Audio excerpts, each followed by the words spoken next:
Are you ready? I'm a lady. And welcome to Idol Days, the show about idol anime. I'm Star. And I'm Sarah.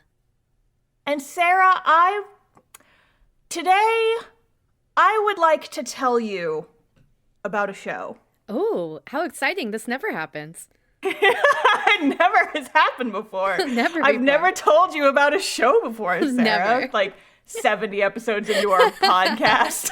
I've never done it before. But anyway, Sarah, today I would like to tell you about a show. Yes. I would like to give you I know this is weird at the very start, but I need you to just roll with me while I give you just like a brief rundown of the entire series for like humor me for like 2 minutes. Oh, I'm so excited. Okay, so in this show, the main cast of characters are all part of this non-human society. The society is not known by humans. It's kind of a secret society, but not in the cult way. It's just we are a separate society from humans. They don't know about us. We kind of live amongst them.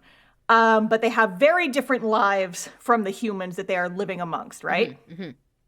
So in this society, the most important thing that they do every year is participate in this contest, right? Oh. It is an annual contest. It's a contest of singing, dancing, just overall performance quality, right? And the winner of the contest will receive a benefit that will ultimately change their life for the better. Oh. So there's a lot of stakes riding on this contest, right? Yes. So everyone in this show is kind of competing to win over the one who is in charge of judging the contest and the one who is going to be deciding the winner. And the judge is kind of the leader of their society, the one who makes the rules, that kind of thing. They're giraffe. So, yes, the giraffe. What's the name of that show? Review Starlight. Review Starlight Giraffe, yes. Yes. So everyone is kind of competing to win over the judge. And throughout the story, you see all the members of the society perform and compete in order to win this kind of annual contest, and they all have their different reasons for wanting to win. You're following me so far? Yes. Seems normal idol time. Yes, okay. So there's this one character in this show who used to be a part of the society, but for one reason or another, they left, and they are now sort of an outcast to the other members of the society. But now, at the start of the show, they are trying to re-enter this society with varying reactions from the current members. It's a commentary on idol culture about how once you get canceled, it's hard to get back in the industry. Yes. And although all the members of the society are kind of competing for their own reasons and have their own desires to win, spoilers, at the end of the story, they ultimately, like everyone else in the society that is involved in the story, kind of decides instead of them winning, they are going to step aside and let this outcast benefit. They decide that they're the person who needs it most, and the outcast is then able to live a better life because of the choices that everyone made to help them, right? That sounds nice. So that's the plot of Cats. Now I'm going to tell you. Now I'm going to tell you about the show Visual Prison, a show about a secret vampire society. Wait. Sorry, you can't just drop that without us discussing if Cats is an idol anime. I think it is, and also I think I figured out what our April Fool's episode for next year is going to be. But anyway. So Visual Prison is a show about a secret vampire society where every year the vampires decide to compete to see who can perform the best song and get chosen by their kind of leader thing called the Scarlet Moon. It is literally just a second moon up in the sky, but it has opinions on music, apparently.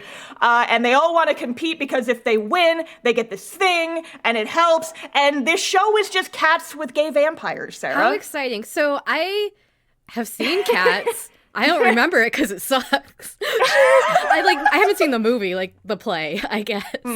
I don't remember Cats. I remember that one song that everyone sings so much that's annoying. The memories all Oh, alone. that one, yeah. Yes. Do they sing that song? Sure. Yay. But no, I bring this up. You have, I didn't write down their name because I saw it at like 2 a.m. when I couldn't sleep the other night. I finished this show finally, last night. I finished this show and I was going back and I was like reading reviews because I was just like, what the fuck do the reviews for this show look like? And I went through and I saw one person say, this show's basically the plot of Cats, but with vampires. And I'm like, holy fucking shit, Star, they're right. Since I do not know anything about cats, and you apparently are a cat fanatic. I am not. Yes, I have simply watched far too many. You talk about cats all the time. Every time we're around, you're just like, ding dong, the chimney cat this, and... I'm sorry, Ding Dong the Chimney Cat? Yeah, I know they all have names. Sarah's OC, Ding Dong the Chimney Cat. And then Original cat, do not steal. there's Knuckles the echidna cat. Like, Okay, now listen. To be entirely transparent with you, dear listeners, I have never consumed the play or the movie Cats at all. I simply went down a very shallow YouTube deep dive where they were talking about like why it's so bad and what the fuck happened, and I was just like, okay, I understand the plot of Cats now. well, Moving on. What I need from you, Star, since I don't have cats knowledge and you have moderate cats knowledge, is please, when you go through the characters, give them their cat's sona. But see, that's the thing, is like I can't compare them to the actual characters because I don't fucking know the characters So, in Cats. listeners who enjoy the Cats anime and also Visual Prison anime. I mean, there's so much goddamn CGI in that movie, it's basically an anime. Yeah, exactly. So if all of you could share which Visual Prison character is which cat, come to our Discord and discuss. Welcome to Cursed Idol October, everyone. Ooh, Cursed Idol October. But yeah, I figured that since I was up first this time, I would start us off with some truly cursed content. Talking about cats for 7 minutes. Yes. Wonderful. I'm for it. But yeah, so as we discussed in a previous episode, because of the way, like our alternating week schedule, there's only 2 episodes actually happening in October, but it's the last day of September when this is being posted. So it's close enough. Close enough. Cursed Idol October. Kaboosh! We need like a sound effect for Cursed Idol October. There's a thing, and then I was trying to make a theremin noise with my mouth. Oh, I didn't. Discord must have cut it out. I didn't hear it. Discord, why are you cock blocking the theremins from me? I need to hear this. I know, a theremin. What is a theremin but a digital cat noise? You are absolutely correct, Star. Anyway, so this anime, Yes. Visual Prison, is what I watched. Yes. We discussed it last October because I think it came out around this time last year, and we saw it and we were like, holy fucking shit, we have to watch this for next year because it's going to be either so good or so horrendously terrible, and I cannot wait to figure out which one it is. And it turned out to be cats. It turned out to be cats. Unexpected ending. So I have mixed feelings about this show. I posted my thoughts in the Discord a little bit without spoiling what I was watching, kind of as I was watching it. This show is at its worst in the first couple of episodes, which is really not what you want. No.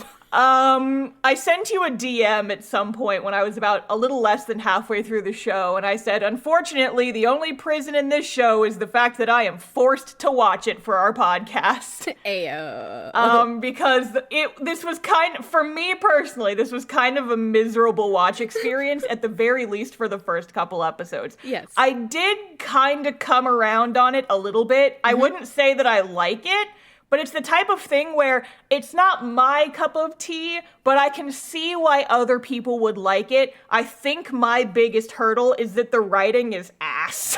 So, like cats. The butthole cut, yeah, basically.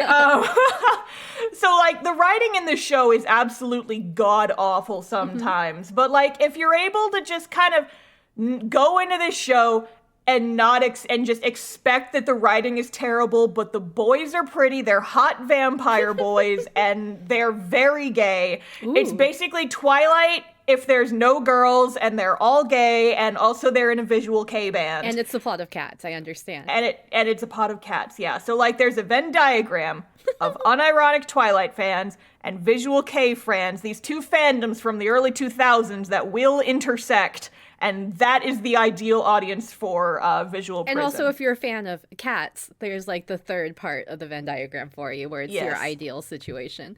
Yes, absolutely. And there is a whole thing about cats later on in the show that we'll get to.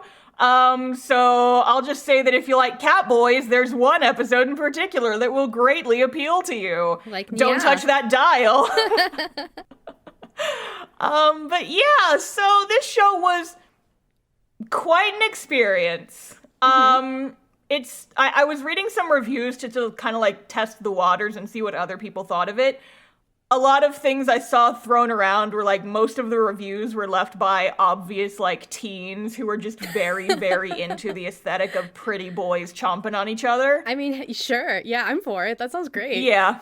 And then like a review that I said is like, this is not a show that is designed to appeal to everyone. It's supposed to like advertises itself as a very specific thing, and if you are not a fan of that specific thing, you probably won't like this show, but I hope that at the very least you will enjoy me talking about it for the next hour and a half to 2 hours. Nice. Wonderful. I'm so excited to hear more. So I think we can go through the characters real quick, because there are 10 of them. Yes, a moderate amount of boys.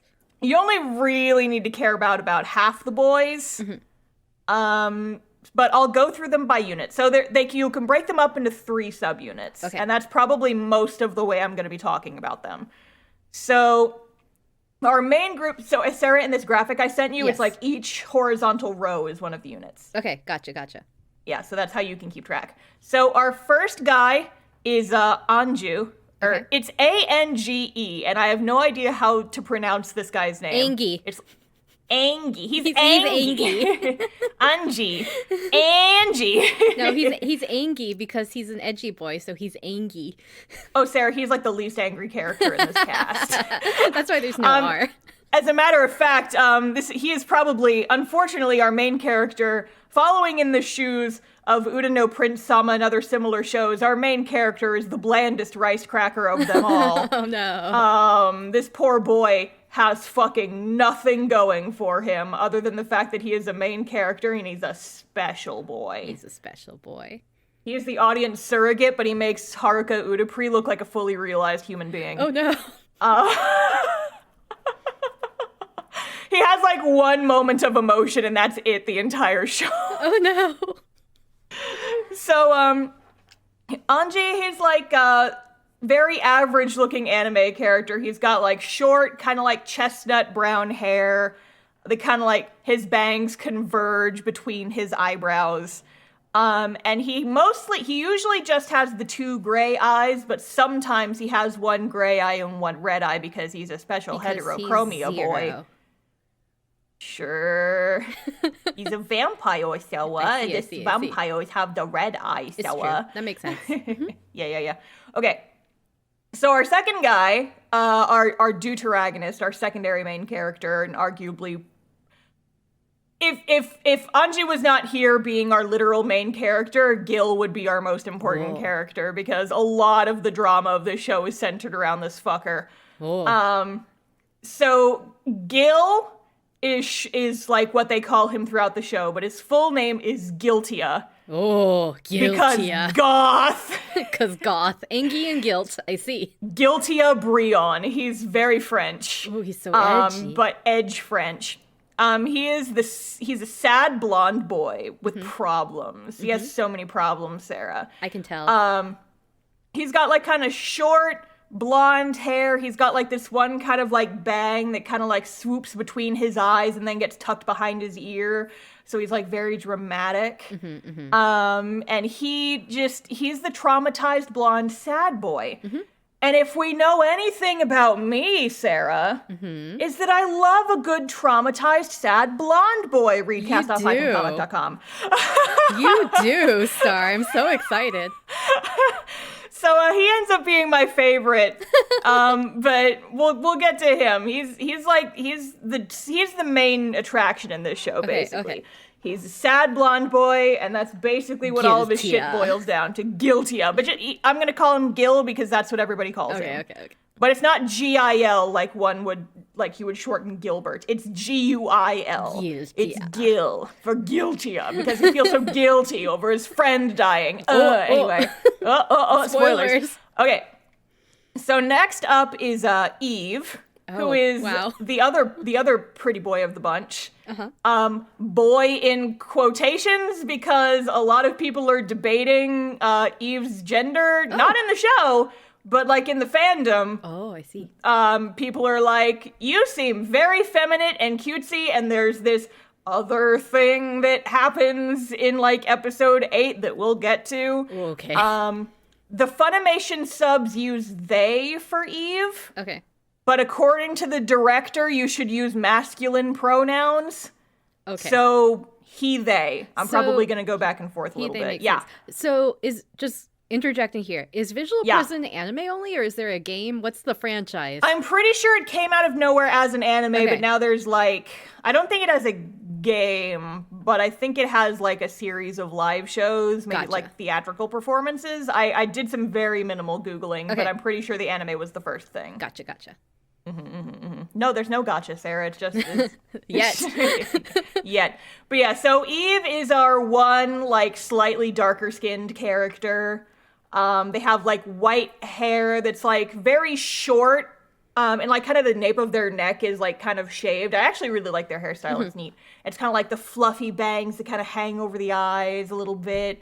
Very, very cute character, but not like cute, but still like kind of suave, older looking character. Yeah, looks more adult than... adult, yes. More of an adult hairstyle and image than like uwu cute. Yeah, no, definitely not uwu cute. Just like kind of cute, soft-spoken, effeminate he-they, basically. Very fashion. You can't see their outfit in this picture I sent you, but I genuinely love their outfit. It's very cool. It's got like kind of an open back and there's like belts. It's very fancy. Very like cash goth. I see. I love it. I love it. And then our fourth character of the main subunit is Robin. Who's got like this kind of light pink hair, who looks like they cut it with a chainsaw because there is no way to describe this hairstyle.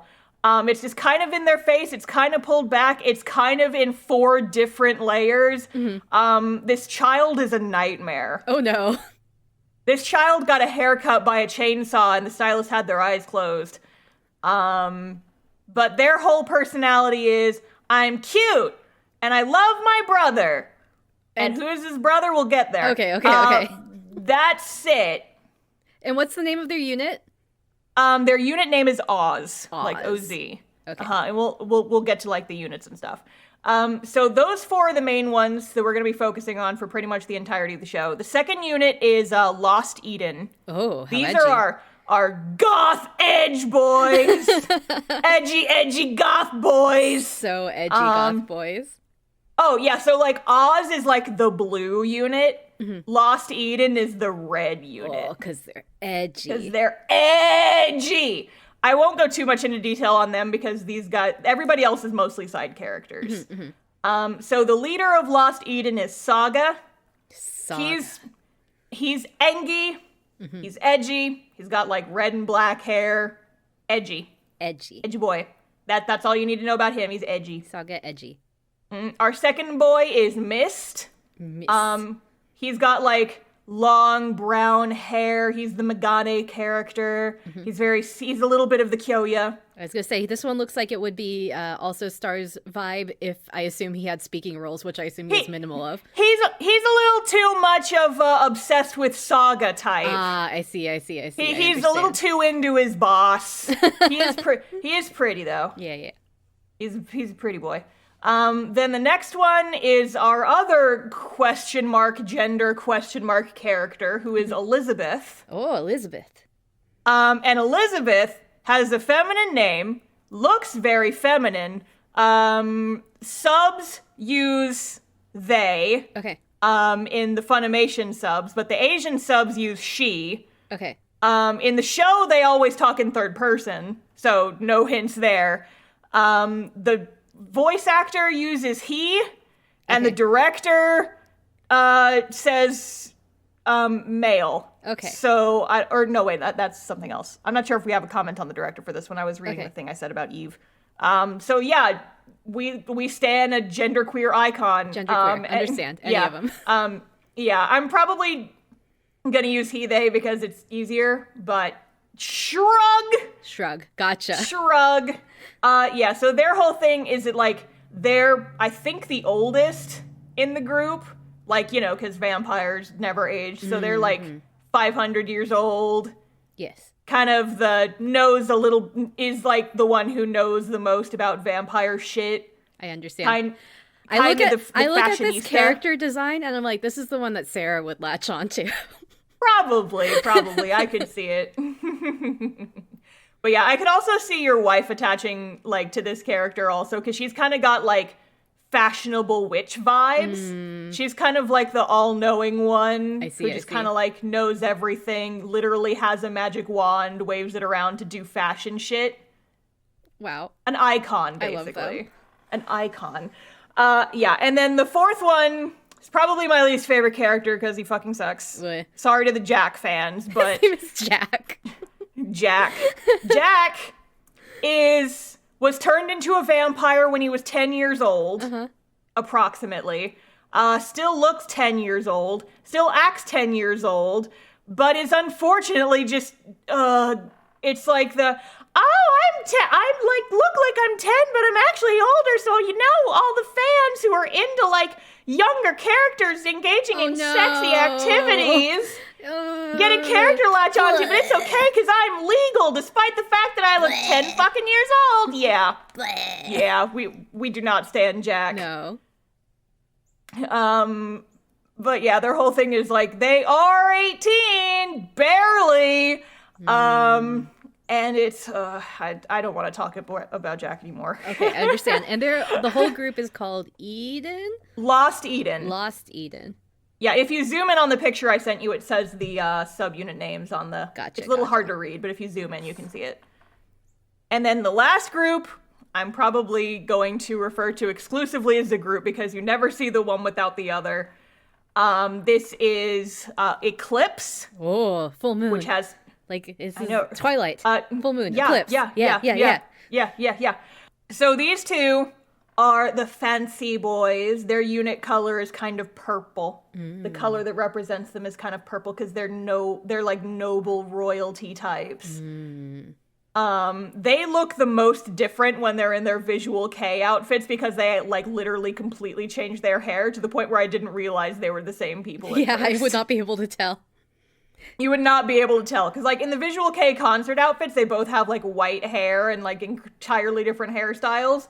And their eyes are different colors too. And their eyes are different. Well, everyone's eyes are different colors because they all get the vampire eyes when they're performing. Oh, I see. But yeah, so there's Dimitri and Hyde are their names. Dimitri, he's got like blue hair. He's kind of half the shots he is in, he's got his ass out. Ooh. Because he's kind of played for comedy more, but he takes himself very seriously, but he's just naked like half the show. I see. And I'm like, all right, don't need this energy. Understand. Don't need to see your ass again.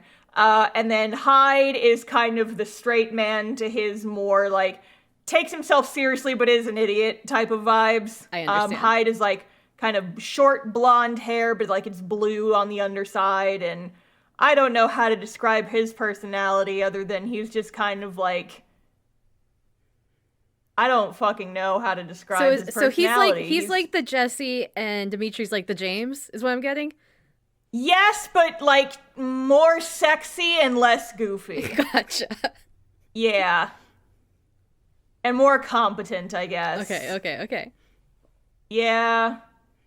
And also, like, Hyde doesn't talk very much and is mostly just kind of like narrow-eyed looking at you like, yeah, we know we're the best. We're like very good very confident vibes exude from both of these two, I suppose you could say. Where everyone else is a character from the stage play cats, those two are the actual cats, is what you're saying. Sure. An actual cat would judge us. They're like, no. So like I'm mostly going to be referring to these two boys as the Eclipse boys because you never see one without the other, and they do not get a whole lot of character development. Gotcha. They are very static characters. They do not change for the entire show. Incredible. They're basically there to be hot and occasionally naked, and that's all you need to know about them, really. There you go. Sounds like an anime. Yep, so I'll run through it one more time real fast just to refresh you guys on the names. So our main group is Oz. We have Anju, our main character, rice cracker of a child. We have Gil, sad blonde boy. We have Eve, gender question, like pretty boy. And we have Robin, Genki, and that's pretty much it. We have Lost Eden, our goth punk boys. There's Saga, the leader. He's Angie. We have Mist. We have Mist, the kind of pretty Kyoya office boy type, who's just way too into Saga. We have Elizabeth, who's just kind of smart and knows everything, and is just kind of like the cunning one. Very pretty, genderqueer icon. We have Jack. Cursed. Show debate. Bleh, bleh. Blah. And we have the Eclipse boy, Dimitri and Hyde. You never see one without the other. Gotcha. All right. Tell me about these boys. Tell me about these cats. These cool cats. Cool ass cats. Literally or metaphorically, who can say? Who can say? Who can say? So, the episode opens with Anju getting off a train. And then immediately after he gets off the train, we get a short montage showing all the characters because this show knows that you're here for the pretty boys and they don't want to keep you waiting. Well, thank you, show. Thank you so much. It's like, here's a little clip. Here's a little, like, glamour shots of every single character. We literally have not met any of them yet, but here's your PowerPoint. Just look at these boys. Look at these boys. Every time I do, they bring me joys.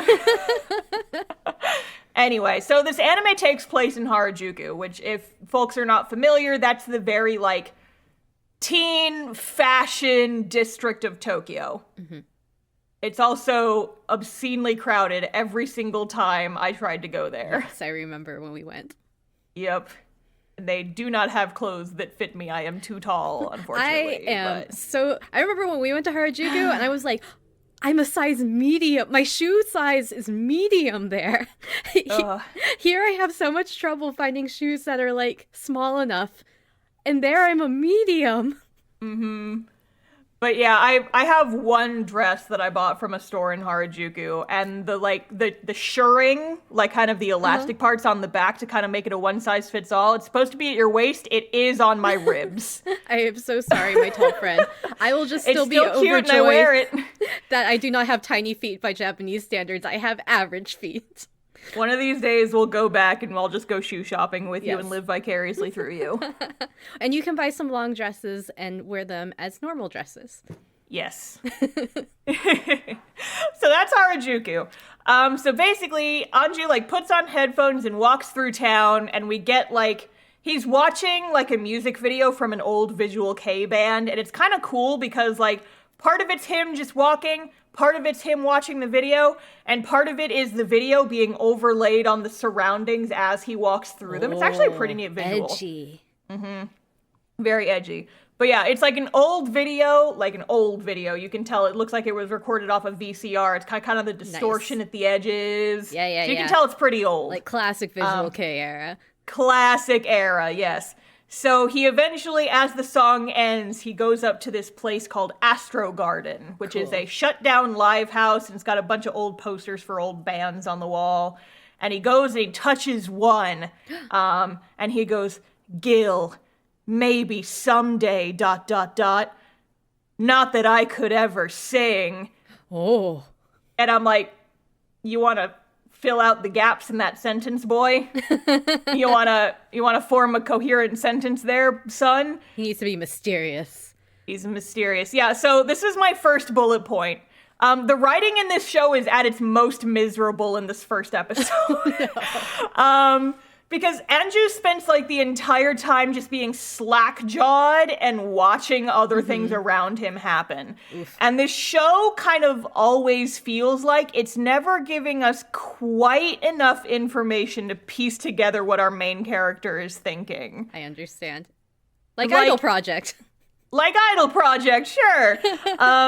It's like, at this point, what is our main character's goal here? Find Gil and sing with him? The band's been disbanded for years. Contextually within the show, we find out that this band disbanded 15 years ago. If Anju's 18, at least this show disbanded when he was a small child. How did he find this band? Why is he obsessed with Gil? Why does he, like, even know that this band exists? We don't fucking know, and we'll never find out because we don't need to. We need these pretty boys. So just question with that. He is not a vampire at the beginning? No. Okay. He is not. Okay, gotcha. Kind of. Okay. So we'll get there. Okay. At this point, we have no indication that he is a vampire. Okay. So, like, the band's been disbanded for years. Gil might not even be in Harajuku anymore. Why did he just come here to look sadly at that live house and then go home? Like, where does he live? He's What's also his buying deal? size medium shoes there. That's what he's doing. That's what he's doing, clearly. It's like, he wants to sing, but he doesn't know if he can. Why not? What's stopping him? What is your deal? And he just, throughout the show, Anju just feels like the audience surrogate taken to its worst extreme of, like, we know nothing about this character, and you could just snap this cardboard boy in half. Oh, no. A rice wafer of a character, really. And again, he spends like this entire first episode just completely slack-jawed and not doing anything except just watching the rest. Like, wow, we're 3 minutes in. Rice Cracker the Harajuku cat. The cat.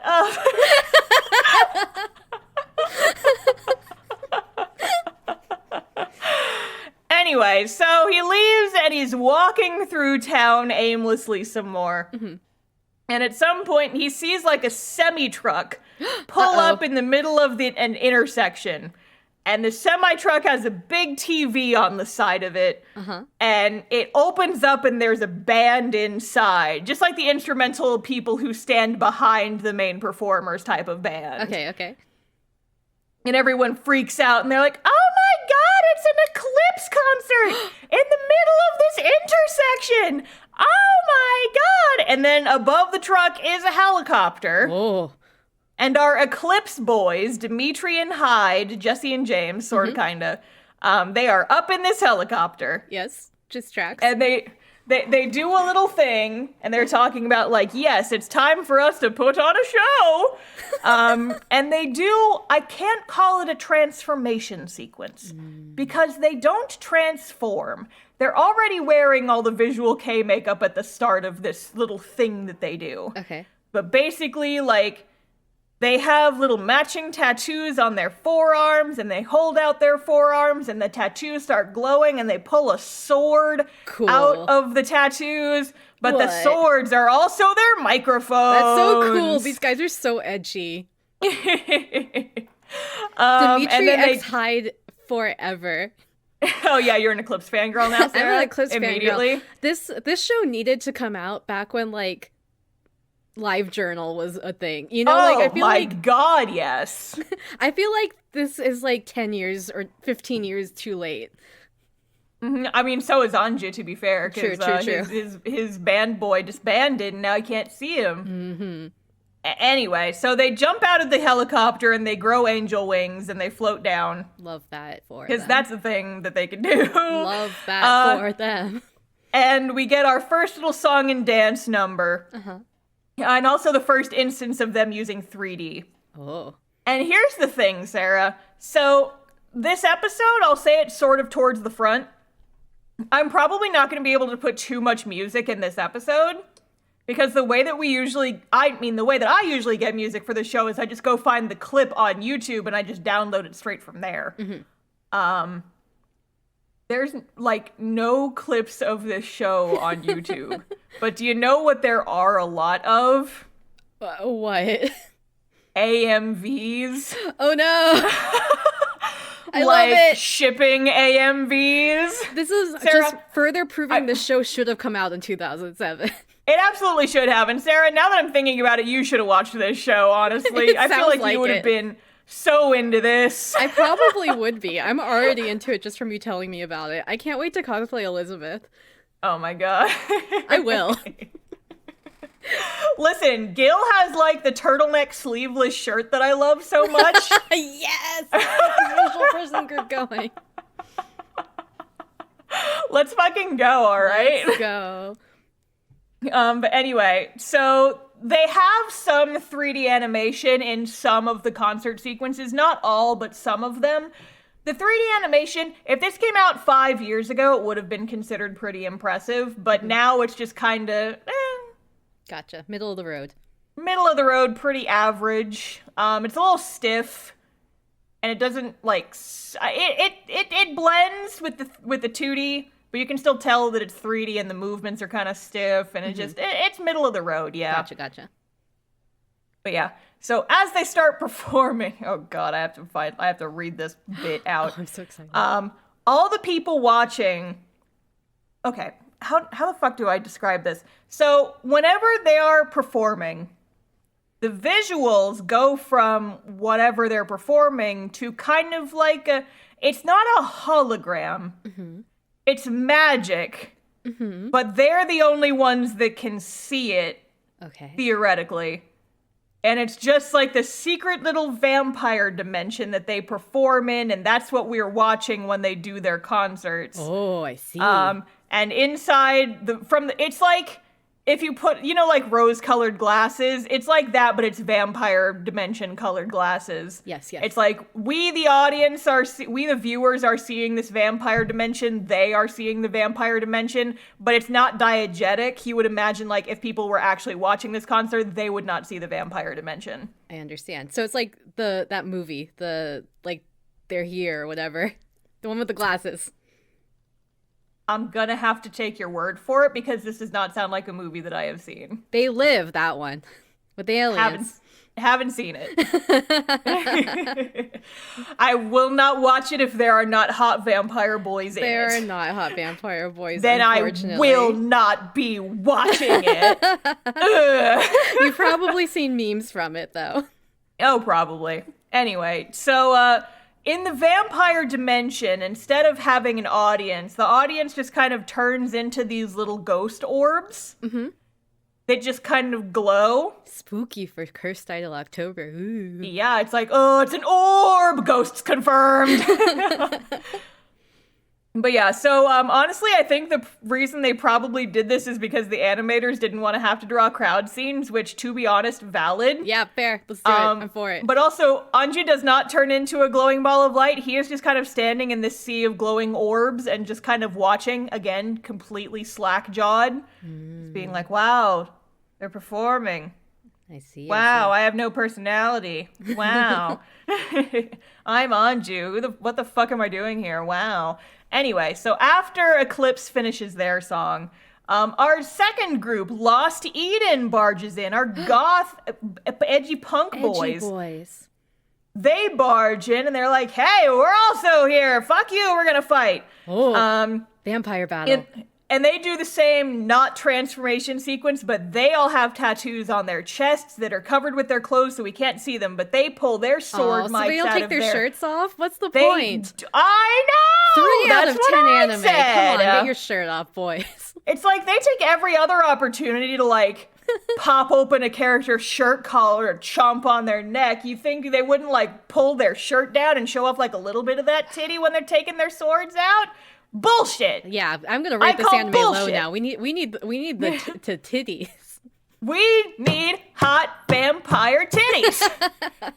Show them to me. Show them. The art director of the show was so obviously an ass man because Dimitri is ass out for half the show, but we don't see nearly enough titties. Give us the come saga on. titties. Give us the titas. I need the hot vampire boy chest to lay my head softly against. Anyway, so they pull their sword mics out of their chest through their clothes, which, as we just said, is bullshit. And then they also do a little song. Oh, what's their song like? Edgy, punk, goth. It'd be very screamy. funny if it wasn't edgy, though. Yeah, they If they're just just, whip like, out cutesy some pop. like pun pun dee dee dee dee dee dee. Fucking right. But yeah, theirs is like the most rock of everybody. Like they all kind of, every group has kind of like their set aesthetic. So Eclipse, our two boys, are very like kind of regal. They wear a lot of white. They're like goth, but they're like white, elegant goth clothes, right? That's Gotcha. kind of, like their hair is white, their clothes are white. They're like elegant, gothic. They got a nobility type thing. Lost Eden is our goth punk rock boys. And then Oz, our final unit, which is not formed yet. They're the closest thing to iDOLs, but they sound more like kind of ballady rock a little bit. Gotcha. I guess. Yeah. So, like, when I think visual K, probably it's more of what I'm thinking there, like the ballady visual K. Yeah, I'm unfortunately not super familiar with Visual K. I listened to a lot of Larkin Seal growing up just because they did Ready, Steady, Go for Full Metal Alchemist, and that's like one of a couple songs I Heck know yeah. of theirs. I sing that song in karaoke all the time. It's a fucking jam. Heck yeah. But that's like the only band that I know. I have fond memories of listening to Larkin Ciel on my pre-iPod music player. Classics. Waiting for the middle school bus to pick me up in the mornings. Absolutely classic. Classic. But Star, if we're talking about visual K, what about Garugamesh? Garugamesh! There's our daily or our weekly, bi-weekly Sakura-con commercial reference. We can create. It's been 0 days since Star and Sarah referenced this 2009 Sakura-con Garugamesh guy. Oh my god. Garugamesh. Anyway, so Lost Eden, our goth boys do a little song. And then okay, so after their song, Jack, the little kid vampire boy, The blow one. looks down at him and is like, "Hey, there's a guy." And he kind of like turns around to Saga and he's like, "Hey, Saga, do a chomp on me, bro." Oh. And Saga, the leader, goes and just takes like a chomp out of Jack's neck for like no reason. There is no reason for this. Yo, dude, do a chomp, please. Come on, chomp. Yo, dude, chomp me, bro. Chomp me, bro. Just chomp me. But he's like a little kid, so he's like, "Hey, Saga, do a chomp on me, bro." And you're like, bleh. And I'm like, bleh. But yeah, so our Saga bites him, and we get a close-up on Jack's face as his eyes roll back, and he does like a happy little sex moan. Oh, bleh. And bleh. And then I guess seeing this just activates Anju. Because at this point, one of his eyes turns red, he grows fangs, and he just kind of screams, and then suddenly there's a second moon in the sky, but it's a red moon. And he screams, and he's freaking out, and he's like, "Ah!" And then suddenly, who pops up behind him other than Gil? Who's Gil? You know, Gil, the one from the poster from earlier. Why is he here? Who knows? I don't. He's just here. The vampiric thrall summoned him, Star. Come on. Also, I find extremely notable that in this scene, he's just wearing a little bucket hat. Oh. I don't know why I felt the need to point that out. I just thought it was cute. Just like, oh, he's wearing a little hat. Love that little guy. I mean, we never see that hat again. A shame. But yeah, so Gil, our sad boy, appears, and he's like, "Oh, this random stranger has gotten a wee bit fucked up. I'm going to abscond with him now while the other band boys fight. Goodbye!" Saved him. And we go, whoop, whoop, whoop, whoop, whoop, and he just kind of skedaddles with Anju. Okay. So he takes Anju back to his fancy rooftop gazebo. Ooh. With a grand piano in it. Oh my goodness. Yes, a fancy Vampire boy. rooftop. But it's funny because it's just like on top of an apartment building. It's just on top of an apartment building. I love that. Because aesthetic. Yes. But anyway, so when Anju wakes up, Gil is like playing a piano, and he's like playing the song that Anju was listening to at the beginning of the episode. He's like playing it on the piano, but he's not singing. And as Anju wakes up, and he's like, I wrote that song when I was in the depths of despair, but I guess it found its way to you. Small world, huh? And I'm like, pause. Okay. Do you know this kid or not? It's their Vampire Destiny star. It's Vampire Destiny, and that is the only thing that could possibly explain this, because I went on like a 3-page long tangent in my notes here. Because remember how I said that this writing was at its most confusing and bad in the first episode? I hate this scene. This scene is such bullshit. They do not have the logic of mankind.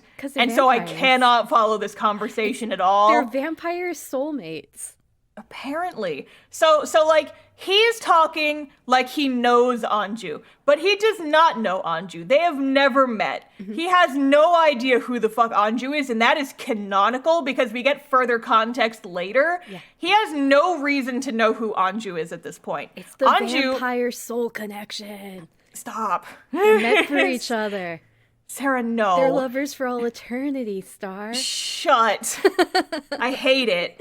But anyway, so these two have never met. Does he know Anju? Anju doesn't know him aside from the fact that he's Gil. He's the guy from the poster. He's the one that Anju cares about so much. But we don't know why Anju cares about him, and guess what? We never fucking find out. Just like we don't know why Edward cares about Bella so much. It's just I'm their going to destiny. drive to Atlanta and kick your ass.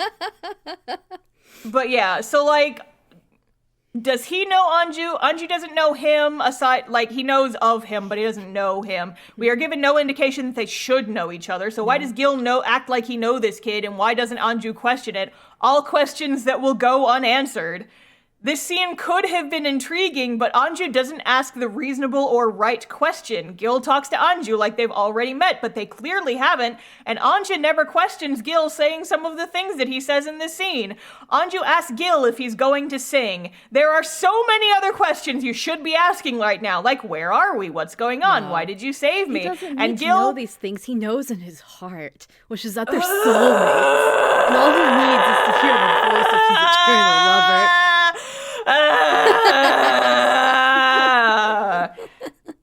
It's like, listen, I could go with that if there was any logic to the scene whatsoever. It's just, it feels like it was written without consideration for the type of questions that the audience would be asking. The thing that I wrote in here is that this show feels like it was written without a beta reader. Like, the writer who had, like, the encyclopedic knowledge of everything in the show just wrote a first draft and said, record it, that's good. Perfect. Without, like, any input from people who could be, like, maybe questioning, like, hey, this character's reaction to this is a little strange. Nope. It's already in the script is finalized, and we're moving on to the next step. Let's go. But yeah, so I went on a little bit of a tangent here that I'm just going to read verbatim from my notes because I just kind of went off. This show never justifies itself or answers why. Why is Gil so important to Anju? He was in a band that Anju likes. Okay, why does Anju like that band? Soulmates. What's the significance? Why is he so interested in Gil over any of the other members? I have solutions to all of this. Soulmates. Is there a reason? If there is, we never find out, and this happens several times. You know, because of the intense look they give each other. That's the love in their hearts. The deep, feral, vampiric love. But yeah, so the show barely tells us why anything happens, why characters behave the way they do, why anything is important to these characters. We get crumbs, if anything, because of it, the plot feels like these characters have no agency. They're just being dragged forward because they're following the script. And this is especially bad with Anju, who is our main character. We know fuck all nothing about Anju. He has no personality. He is a cardboard cutout of a person. A miserable failure of the sexy lamp test. If we're meant to project ourselves onto this boy, then fine, but with other main character audience surrogates, we at least understand why they act the way they do. And this is the part where I said Haruka Udapri feels like a fully realized human in comparison to Anju. And I have a comparison here that I can draw. Yes. So in Love Live, original Love Live. Oh no. Rin, the character Rin, has a short hairstyle, and before she kind of undergoes her little character arc, basketball, she tends to avoid dressing cutesy. And the show introduces this fact to us and then explains why she's like that. And we get some reasoning. She was teased as a kid because whenever she wore skirts, so she started avoiding wearing skirts, dressing feminine. She kept her hair real short to try and avoid looking feminine because she was self-conscious. But then she has a little character arc, and it revolves around her being more confident and being more feminine, right? So if Love Live was written like Visual Prison, the show would say, oh, Rin doesn't like to dress feminine. And then when the viewers ask why, the show would go, eh. The show will go, Rin, and she just stares at the clothes that are masculine, and then there's this vampiric energy soul bond. Sarah? Stop. But no, I was just like, okay, like, fuck you. Answer these questions. Don't make us ask questions and then not answer them. Fuck you. I have like vague memories of reading Vampire Night when I was like a teenager, and I remember it also kind of being like this. Yeah. I think it's just like vampire anime. They just do this thing. Yeah. One of these days, okay, so like I've talked about this on my streams before, but I'm not sure what the Venn diagram is of people who watch my streams and people who listen to our podcast. I imagine it's not very big, but I have talked about on stream before that I think my webcomic after Cast Off is going to be like a lesbian vampire rom-com. Specifically because I don't even care that much about vampires. I just think they're fun. Sure. And I'm so tired of vampire shit that takes itself so seriously and just doesn't give any thought to the plot other than, vampire destiny. Vampire I hate that destiny. Shit. Like, I'm not like a Twilight hater. I simply do not have any strong feelings towards it. And it's like, I think I watched like one episode of Vampire Night and got bored. Oh, Vampire. Like so much. I could talk about Vampire Night, but we don't want to talk about Vampire Night. I don't want to talk about Vampire Night. It was downloaded. You could like get it for free on the iTunes store when I was in high school, and so I like watched one episode of it. And I'm like, this is boring, and so I turned it off, and I never watched it again. Oh yeah, no, let's not talk about Vampire Night. There's things in Vampire Night that are as problematic as Jack, if not more. Uh-oh, next time on Idol Days, Sarah takes us on a journey. I'm going to take you on a different journey next week, but it's not vampires, baby. Welcome to Vampire Days, our vampire-themed podcast where we only talk about vampire anime. Hey, Sarah, take us through it. I mean, why not? I feel like I feel like I've mostly just read vampire manga. So I can't say ones that I've watched, but I could talk about the Trinity Blood manga and the D. Gray Man manga. Oh boy. But those ones are actually okay. Vampire Night is a whole other monster. All I know about Trinity Blood is I've seen a lot of cosplays from it. It's like one of those big Grail cosplayers that people do when they really want to win a cosplay contest. It's very pretty. It's very shonen, so you know, it's not this yearning vampire love story that Visual Person obviously is. Yeah. Anyway, we've been here for almost an hour, and I haven't finished talking about the first episode yet. So we've just been talking about vampire anime. We've just been talking about vampire anime and Cats the musical. Okay. So anyway, so the two of them sing a little song on the piano. So Anju is like, I don't know if I can sing, but then he does anyway. And then Gil recognizes the song because it's his song, and so he starts playing the piano, and then he gets so overcome with emotion that he starts singing, and then they're singing together. It's like, vampire destiny. Yeah, it's vampire destiny. But yeah, so after they finish the song, there's that giant red moon in the sky I talked about. Still there. Yes. It's called the Scarlet Moon, for the record. I see. And so after they finish the song, a drip falls down from the moon and it lands on the back of Anju's hand. And there's this little mark that appears on the back of his hand. And it's like a star with the word Oz in the middle of it. He became iDOL. He became iDOL. No, literally though. Yeah. And so Gil says, the Scarlet Moon has acknowledged your song. Love that for him. And has given you the opportunity. You can now compete in the Visual Prison title drop. God, I'm so excited. So basically, he gives us a little bit of exposition. Apparently, the Scarlet Moon can only be seen by vampires. And it confirms that he's got the one red eye and he's got the fangs, so Anju is a vampire. How did he become a vampire at that exact moment? It's the vampiric destiny thrall. Apparently. So then the other two units appear, they just kind of are there, and they're like, hey, you must be a Dhampir. You're half vampire, half human. You're a special boy. That's why he only has one eye. They're like, wow, that confirms it. You're a special boy. And then they say, once a year, the one who can sing the best song to the Scarlet Moon will receive great power. And this is a fight called the Visual Prison. And now that you have the mark, you can participate in the Visual Prison. Why is it a prison? I don't know. Okay, cool. It sounds cool, I think, cool. probably. You're right. They say it in English. Okay, never mind. Visual It's cool now. Prison. Okay, if it's in English, then yeah, I'm 100% for it. Let's go. Yeah, methinks that perhaps the director just went flipping around, did the opposite of what I did in elementary or middle school, and just like flipped through a Japanese to English dictionary and was like, what's the coolest word I can think of? Visual prison. Visual prison. I love this anime so far, Star. Tell me more. I feel like you need to try and binge watch this anime and just do what we did with, what was it, a couple years ago? Oh, Perfect Blue, where I just Perfect watched Blue. it. Yeah, and then we just do like a second ending and just like, okay, Sarah, tell me what you thought about the vampires. See, here's the fun thing is like, I never was into like the weird, edgy vampire, like campy stuff growing up. But now that I'm an adult, I have like this nostalgia for it. So now I'm like, this sounds great. Listen, it's like, if you go into it and don't give a shit about the plot, it's genuinely pretty fun at times. Okay, I'm excited. Tell me more. It's just so bafflingly stupidly written. I love it.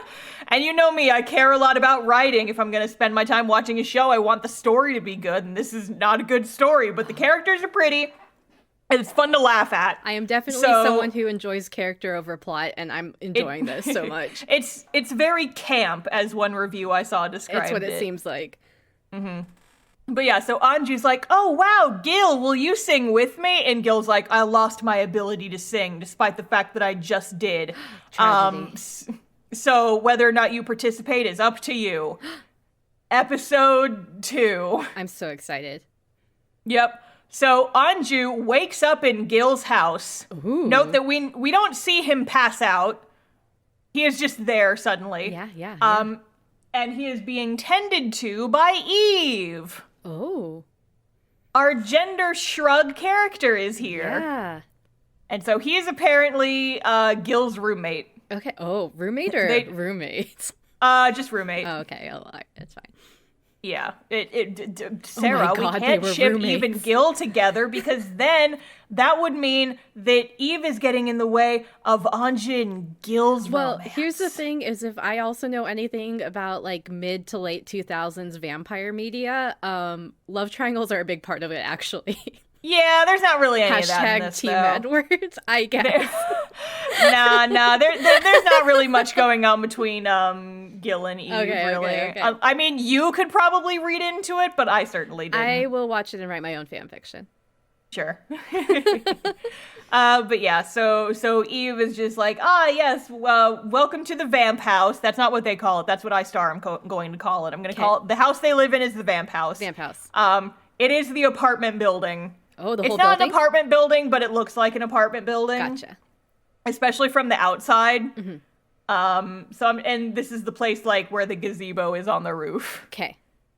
But yeah, so we get a very, very short shower scene with Gil. Oh. And we see that he has these red cracks on his back and on his hands. Uh-oh. And what's that about? We don't know. He needs to moisturize. Clearly. But yeah, so for the record, Gil pretty much is never seen without gloves on because of these red cracks on his hands. He wears like red gloves in his civilian outfits and it's very stylish. Ooh, edgy.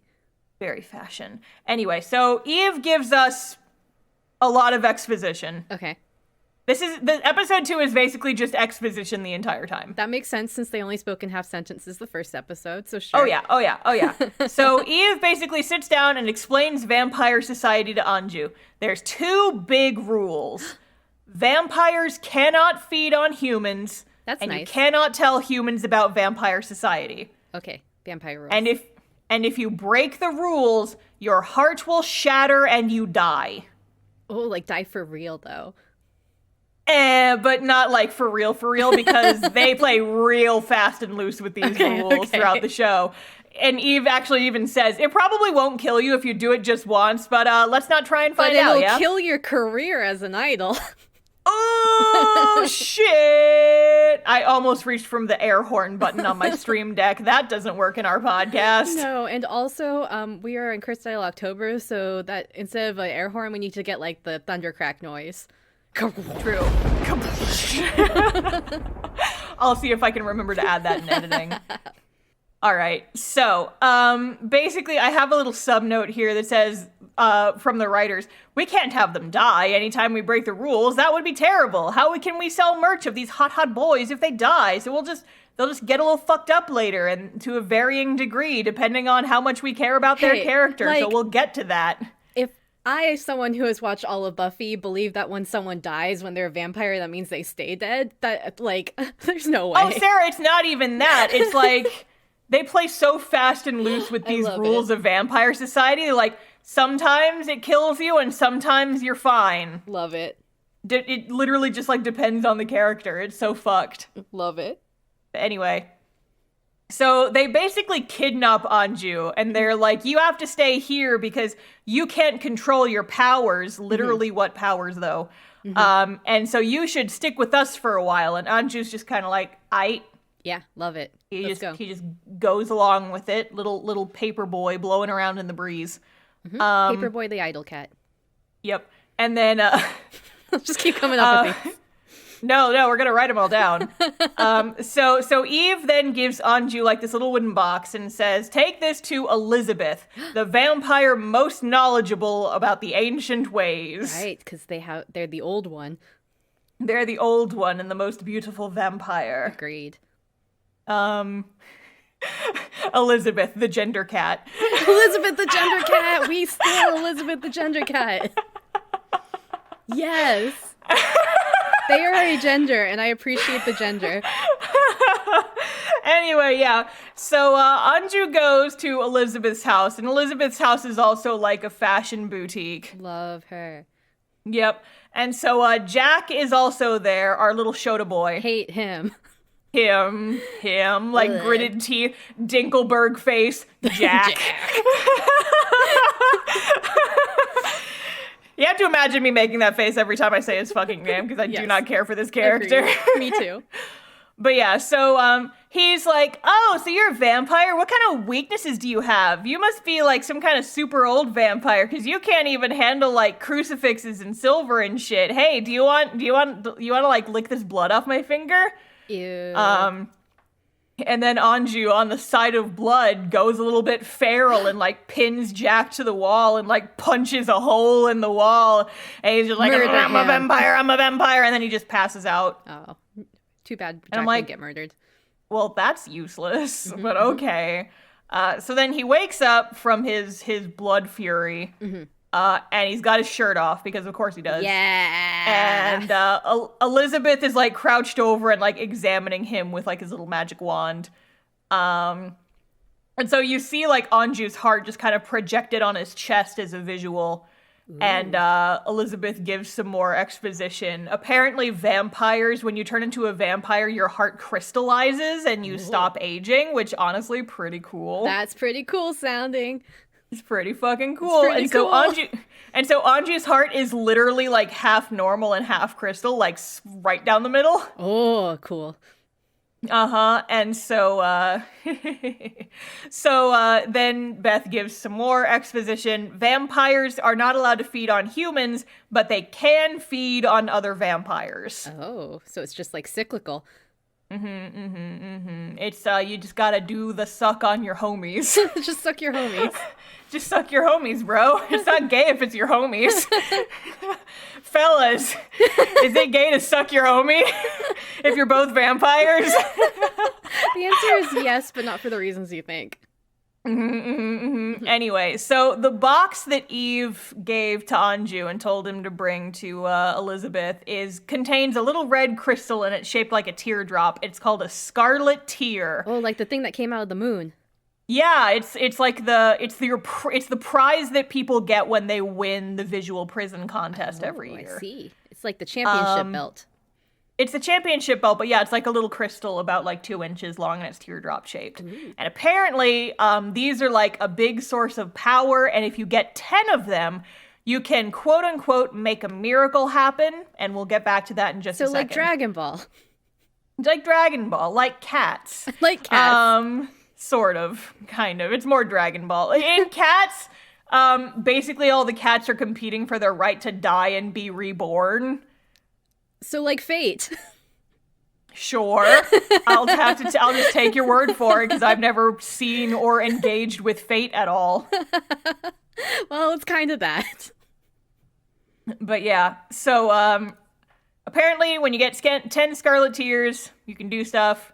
Cool. So we get a little bit more exposition for Beth. Beth takes the tear, does a little spell with their little magic wand, and it liquefies.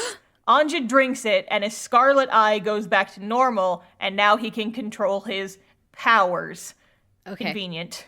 Gotcha. So he can see vampire blood without passing out now. Yes. Okay. And also he can turn his red eye silver so that the animators don't have to worry about constantly forgetting to make his other eye red. Nice. Good. Because if this was me, I would absolutely forget to do that all the goddamn time. Fair enough. Fair enough. So, if you get 10 tears, you can make a miracle happen. He goes home, and Eve drops some more exposition on us. The visual prison used to be like a festival just for vampires, but now it's more of like an idol competition to draw in the most viewers. Love that. Also, Gil, our sad blonde boy, and Saga, the edgy boy leader of Lost Eden, used to all be in Eclipse with the other two Eclipse boys. Yeah, they absolutely look like exes. I agree. I mean, they kind of are. I mean, they are. Sarah is bit. so into this anime star. You would love this, I think. But yeah, so they used to be in Eclipse, but it disbanded. Saga went off and made Lost Eden. Dimitri and Hyde kept going as Eclipse, and now Gil's just a sad boy who doesn't make music anymore. A shame. Also, when you get 10 Scarlet Tears, aka the prize from winning 10 visual prison contests, you can make a law that affects the vampire world. Ooh, that's fun. So vampires not being allowed to feed on humans was a rule that the old Eclipse made because they wanted to protect humans. Why? Good question. Too bad we never find out. Yeah, I'm so excited. Let's keep going. We never find out, Sarah. No, we don't find out. But this just adds to their allure. You see? But yeah, so sure. That's how whatever you tell say. the good vampires from the bad vampires. Sure. Well, the bad vampires are Lost Eden, who just want to do whatever the fuck they want. They just want to be the strongest. They want to establish an anarchy state. Why? Fuck the police. Good question. We will never find out. It's just because they're the edgy ones, and they're the Shadow the Hedgehogs over here. Yeah. Like, now that I'm actually looking at him, Saga does have Shadow the Hedgehog hair. Ah. Like, it's red and black. Right. Saga the Edgehog Cat. Saga the Hedgehog Cat. He's very, very mad about his ex. But yeah, so Anju goes and talks to Gil, and Gil's like, vampires express their emotions in their music, and also they can't lie about their feelings in their music, and I can't sing because my emotions ran dry ages ago. Oh, it's so dramatic. Oh, I'm getting chills. So basically, oh no, this vampire boy's got trauma. How sad. Also, he gives Anju a key to the little live house that he went to before. You said he gives Anju a kiss, and I was like, kiss? Kiss? No. Sarah, if you want to see the edgy boys kiss, you are going to be sadly disappointed for the entirety of the show. There's 3 no out of 10 vampire anime. kissing. There's neck biting. That's okay. But there's no kissing. A shame. A real shame. Yeah, but yeah, so he gives Anju a key to the live house from earlier. Anju goes and he finds everything else is super dusty, but he finds like this pristine little like electric keyboard and just starts poking at it. Oh. And then who appears but Robin? Oh, other person. Our final boy to be introduced. Final Oz. Episode 3. Okay. So basically Robin is just a stray cat of a character. He just hears Anju like piddling away at piano, like playing chopsticks with one finger. Do, do, do. That's not Hot Cross chopstick, Buns. is it? But I agree. But he's just like, boo, doo, doo, doo, doo, boo, doo, doo. He's like poking away at this song. And then Robin is like, I want to see what that music's about. And so he like climbs a tree that's outside the window and he starts humming along and they sing together and it's totally not weird at all. Oh, vampire soulmates. And vampire soul dance. So then Anju brings Robin back to the vamp house like a stray cat because apparently Robin doesn't have anywhere to stay. And Eve's like, why did you bring a human to the vamp house, my guy? Well, that's like a terrible idea. Why would you do that? But Gil's like, oh, I know this punk. That's Robin. He's like a super world famous vocalist. Heck yeah. Get out of my house. Oh no. So he kicks Robin out and they're just like hanging out on the stoop of the house. Aww. And they're just like talking about music. And then they start harmonizing the song from before and Eve overhears and is like, hey, Gil, those two, they kind of remind me of how you two used to be. Oh. And we were getting some tragic backstory. Talking about the ex. So then Robin is like, hey, I want to go and see a Lost Eden concert. I couldn't get tickets, but I'm just going to break in. Heck yeah. So that's what he does. They go to the venue and he busts into the backstage and Robin sees Jack. Ew. And Robin's like a foot taller than Jack. They do not look anything alike. But he sees Jack, starts calling him Big Brother and crying. And was like, I finally found you. I thought you were dead. Come home with me. And then he gets his ass kicked out. Yeah. Well, there we go, I guess. Yup. So we see Jack go on to perform. And during this performance, we get backstory. So Jack and Robin are apparently twins. But they're anime twins, which means they look nothing alike. Yes, apparently. Literally nothing alike. Yes. So that's both of them were like vocalists in like their little church choir, but Robin's voice was higher and prettier than Jack's, and Jack was like super jealous, and so he ended up becoming a vampire so his voice wouldn't get deeper and he would never mature. Wow, that's a lot. Yeah, that's a hell of a reason, right? Yeah. But anyway, so after the concert's over, the Lost Eden boys like go out back and they're like, hey, if you want to talk to him, we'll let you talk to him. Just don't be weird. And then Robin is immediately weird. Yeah. And it's like, but you're my brother and I love you. And Jack plays dumb for like a sec, but then he just kind of really lays into Robin. Oh. He's like venting his frustration. He's like, you were always the one in the spotlight. God loved you more and I couldn't take it. So I started praying to the devil and then Saga made me a vampire and now I'm a vampire. Edgy. I know. I am like, oh, this amount of edginess is just giving me so much joy. They're not holding back at all on the edge. No, they absolutely not. It is so camp. Love it. But yeah, so then Jack tries to leave, and then Robin's just like, no, I still love you. You're my brother. Ooh, woo, woo, woo. And then the other guys kind of like grab him by the scruff of the neck, and they're like, okay, time to erase your memories now. Uh-oh.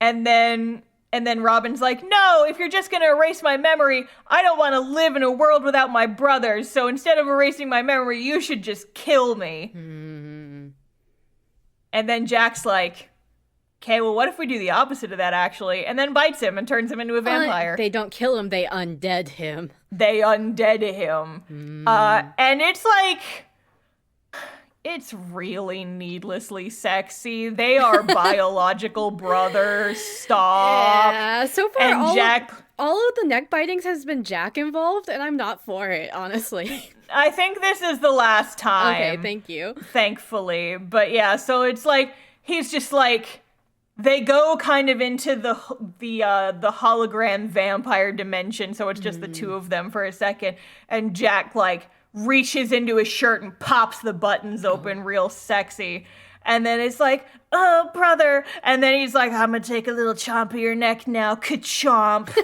And then it's like Cromp. so just do the chomp. And it's chomp. just like so needlessly sexy. And I'm like, this appeals to someone and I never want to meet that No. person. I want the chompies, but with the adult vampire voice. Please, yes. But yeah, so Robin's now a vampire, and they do a little song together. Oh, that means Robin's allowed to sing. That's fun. But yeah, so then Jack passes out because he fed on a human and he broke the rules. So now his heart is cracked. Uh-oh. His crystal heart is cracked. But it's apparently not very serious because he takes a nap and then he's fine later. That makes sense. Long rest. And it's hinted, it's like, just don't do it again because everybody gets one freebie, but just don't do it again or you'll die. You can eat a human one time. You may slap it once. You've seen that fucking meme, right? Yes. Or no, it's not. It's like, you may spank it. Spank, yes. Once. It's like, you may do a chomp. Once. But if you do it again, we're not going to go so easy on you next time, so don't do it again, all right? Just okay. one chompy. You just get a one little chompy. You just get a one. But yeah, so then afterwards, Robin is like, hey, so you're my brother. Are you going to join our punk-ass Lost Eden group? And Robin's like, nah. And then they leave. Goodbye. But yeah, and so then later that night, Robin's talking to Anju, and he's like, so hey, I'd be willing to do visual prison with you, though. Heck Wink. yeah. There we go. Yep, so episode 4. Okay. So Robin ends up moving into the vamp house. And he tries to cook a welcome party dinner for himself. Love that. Sets the kitchen on fire a little bit. Sets the microwave on fire. It happens. So then Eves helps him cook. And during dinner, Robin's like, hey, Anju, so I really will join your vamp band if you'll let me. And Anju's like, okay. And so apparently the way that you join a vampire band is that the person joining the band's got to bite the leader's hand, and then you do a little chompy. But they make it look so much like they're kissing the hand. And it's very sexy. It's like, I pledge allegiance to the you. Oh, I love it. And then the little Oz star mark appears on the back of Robin's hand, so you know he's officially in the group now. He's in. So Eve sees this, and then Eve makes a face, and just literally the camera cuts to a different angle, and Eve is just fucking gone. And everyone's like, wait, where'd Eve go? What's the problem? What are they thinking about? And then Gil's like, don't worry about it, but also, hey, don't leave the house tonight, all right? Okay. And Drama. They're like, okay, we're definitely like gonna go figure out where Eve went, right? Right. Okay, let's go. Yeah. So then Anju and Robin are just kind of like out on the town. And while they're out just kind of like listening to buskers and like doing stuff, this teen looking guy bumps into them and then like just kind of keeps running. They have red eyes and blood is dripping down from like their kind of limp arm. And the boys are like, oh my God, they're a vampire. What are they running from? So they follow. And then some dude corners all 3 of them with a gun. A gun? Like a fucking old-fashioned hunting rifle. And so we never learn his name, but apparently this guy is a cannibalistic vampire who eats other vampires. Because his logic is, we can't eat humans because of fucking Eclipse and their dumbass rules. But I mean, even if I could eat humans, vampires are just so much better to eat because we can really savor them before they die. It's like, vampire eating another vampire. I see. And then he turns into a dog man. Okay. He's just like a big Doberman, basically. So he's a Jacob and an Edward. Basically, yeah. He's the love child that fanfiction has been written about. I'm sure there is a lot of that. Oh yeah. So basically, he's about to eat the boys when suddenly we hear singing. And we see a silhouette in like this almost monk robe type thing. Like that's kind of the silhouette. But it's more of just like a edgy, like kind of goth, like cover the face robe type thing. Sure. And it's there, and they've got a sword, and it's Eve. We can tell immediately that it's Eve in like the spooky robe. And we actually get a very cool fight scene here. Ooh. So Eve is like singing and like swishing around, like fighting off like these like smoke dogs that the dog guy summons. He's just like swooshing around and like beating him up and like with a sword, and he's got this cool song playing in the background. Ooh. It's actually like a really cool scene. Cool. So anyway, Eve beats up the dog boy, kills him by ripping his crystal heart out of his chest and then crushing it in his bare fist like a badass. Fucking badass. Mm-hmm. And then the other boys are like, hey, Eve, what the fuck? And then Eve was just like, okay, bye. And just fucking leaves immediately. Mysterious. Yep. So Eve tries to fuck off into the night, but the other boys confront him and like, hey, you can't just leave just because we saw your secret vampire hunter stuff. Hey, what was up with that? Are you mad because we saw you doing your secret vampire hunter shit? Are you mad at us? And then we get Eve's backstory. Oh, yes, tell me. Which is that Eve used to be a vampire hunter back in the old times when he was human. I see. And then he got super guilt-ridden over killing vampires who just wanted to live amongst people peacefully. Tragic. And then he somehow got turned into a vampire himself. Vampire destiny, I understand. It's a little unclear about how this happened. I have a theory, but I'm not sure if it's correct. And then he realized that he, the one killing the vampires, was the real monster, and that he can't stay with the group now that they know his dark, dark secret. I see. It's the pain that he feels inside his heart. Yeah, basically. And then the boys are like, I mean, listen, yeah, it was scary, but we know that you wouldn't hurt us, and we love you, so please don't leave. And also, hey, join our band, okay? Yeah, you sing good. Let's do it. And join our vampire band. So Eve also joined the band. Yay, chomp. So yeah, I have a little sub-note epilogue here, is that, so hey, Eve being a vampire who also hunts vampires is pretty cool, right? That would be a cool thing to, I don't know, explore in the show, right? No, fuck you, it never comes up again besides the other characters giving him crap about it later. Incredible. It literally never comes up again, and I'm very grumpy about it, because this was legitimately super cool, and they never do anything else with it, and I'm like, god damn it. Well, we need to have all the other of the 10 boys' tragic backstories.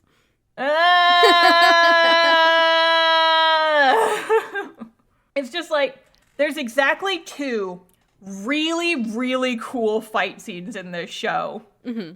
And I wish there were more because they're so cool. It sounds cool. The fight scenes are the coolest part of this show, and we only get 2 of them, and they're like an afterthought. And I'm like, come on. We want more fighting in our iDOL show. Anyway, episode 5. Okay. We're an hour and a half in, and I'm only on episode 5. I'm fine. so sorry.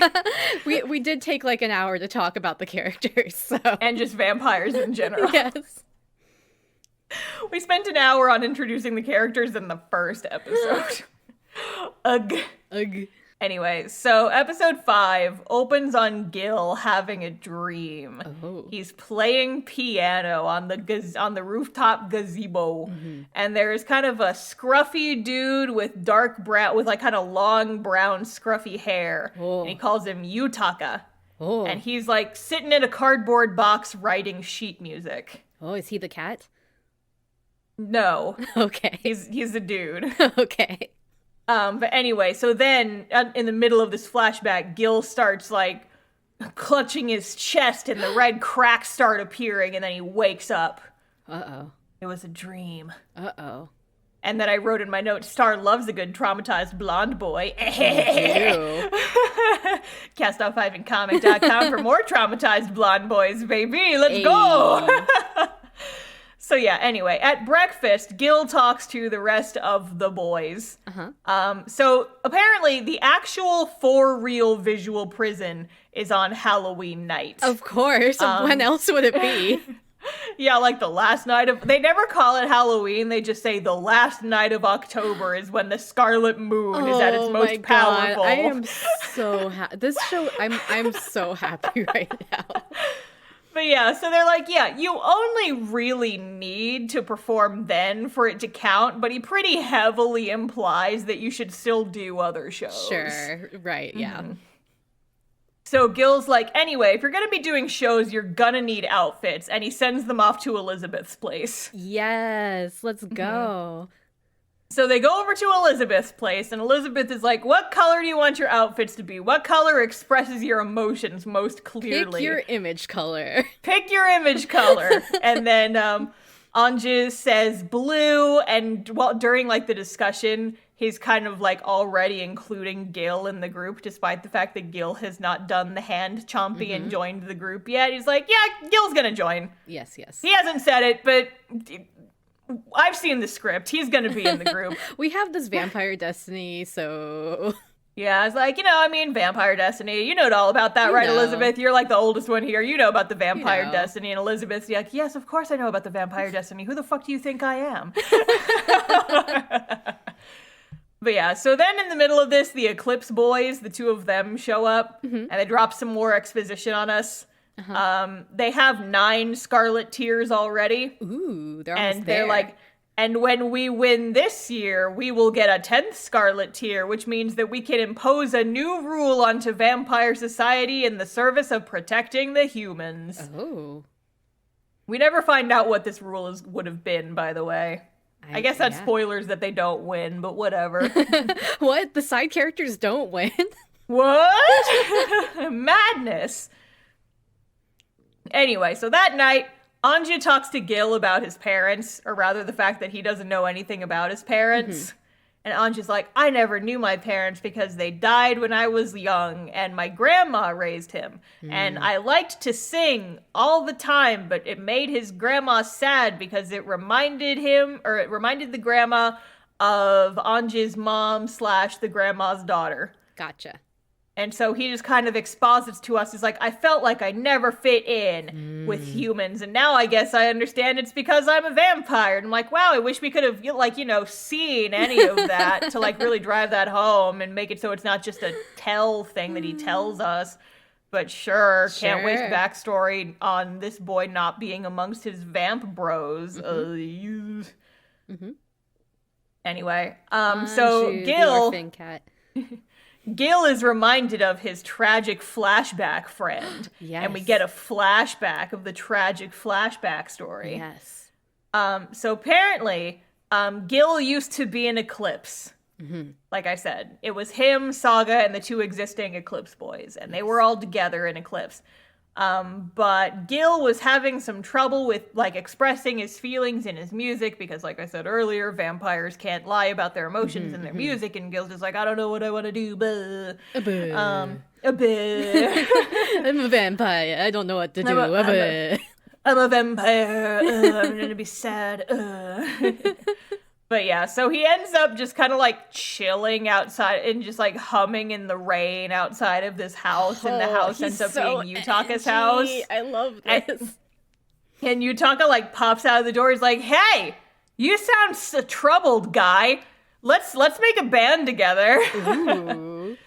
And so it's so funny because Gil's like, "Yeah, he was weird. He kind of reminds me of you, actually." And Anju's like, "What? Vampire Destiny. What do you mean I'm weird?" Vampire Destiny, yeah. But yeah, so then Gil ends up leaving Eclipse, and the group disbands over this, and Saga's super mad. And that he's leaving Eclipse for his new boyfriend. But then the new boyfriend dies by, I think he either gets hit by a car or he's in some sort of car accident. Anyway, he dies, and then Gil has lost his ability to sing. He's so sad he can't sing anymore. He can't do it. He's too sad. Oh, how sad. About his buddy dying. Yeah. Also, this is this is actually kind of a nice scene because this is the most agency that Anja shows in the entire series. Yes, please share. Because Anja's like, I understand that you have a tragic backstory, but I still want to sing with you, Gil. And Gil's like, I can't do it. I'm too sad about my tragic backstory. And then Anju's like, you can have a tragic backstory, but you shouldn't let that stop you from singing. And it's actually a nice little moment of him actually having agency in his life and trying to convince Gil, and it works. So that's nice. Yay, good job. I wish you were more proactive in the rest of the series, boy. But yeah, so Gil is like, okay, I'll join your little band, but you have to promise me that even if you get a tragic backstory, you won't ever stop singing. Oh. And Anja's like, okie dokie, I'm sure that won't be relevant later. Sounds fine. And then Gil does the chompy chompy on Anju's hand, and he gets the mark on the hand too. Ooh, all and chompied. so the band is all together now. Heck yeah. So we've assembled our vampire boys.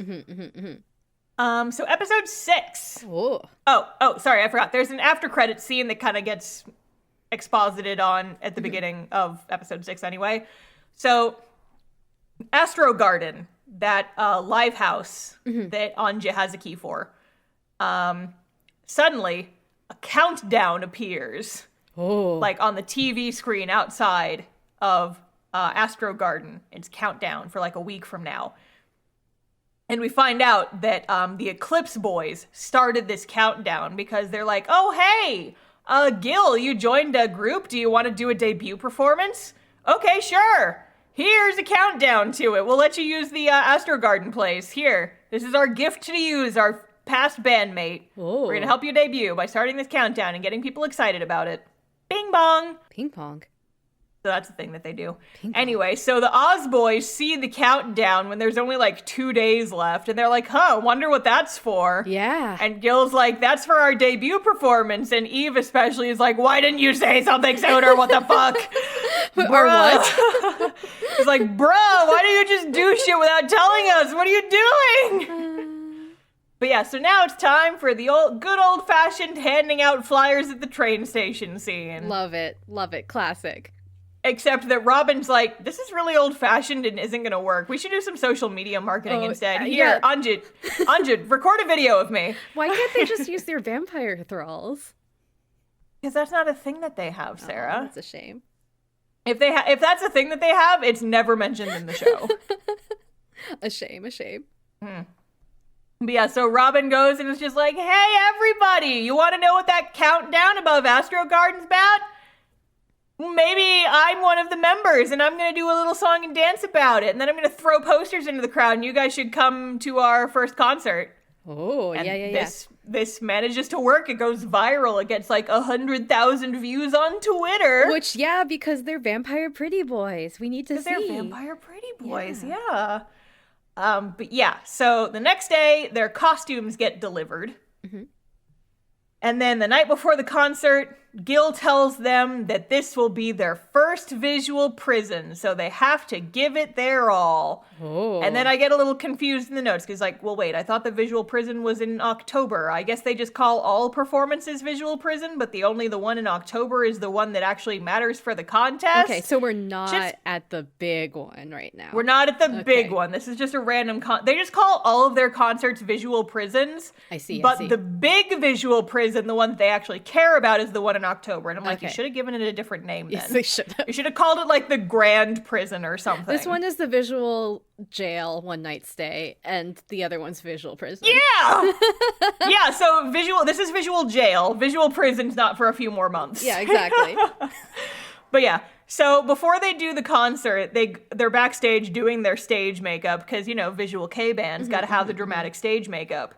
And so Gil gives Anja a little speech about how the makeup is like, it's important to hide our identities as vampires, but also it's like a ritual to become a different, more confident person. Sure. And so they go on stage, they do their little not a transformation sequence, they get their sword mics, they pull them out of their tattoos on their hands, and they do their little song and dance number, which is just Lost Eden appears, and they're not like... The audience can't see them. Yes. But they are here. And they start fighting the Oz boys. Oh, with their swords? And with the mic swords. Okay. And they're just like fighting, and like Gil is fighting Saga, so the X's are fighting. Robin is fighting his brother Jack. Drama. Eden is taking on Beth and Mist at the same time because he's a badass. And Anja gets tied up and can't do anything. Because, what would he even do? Yeah. He does not have vampire powers.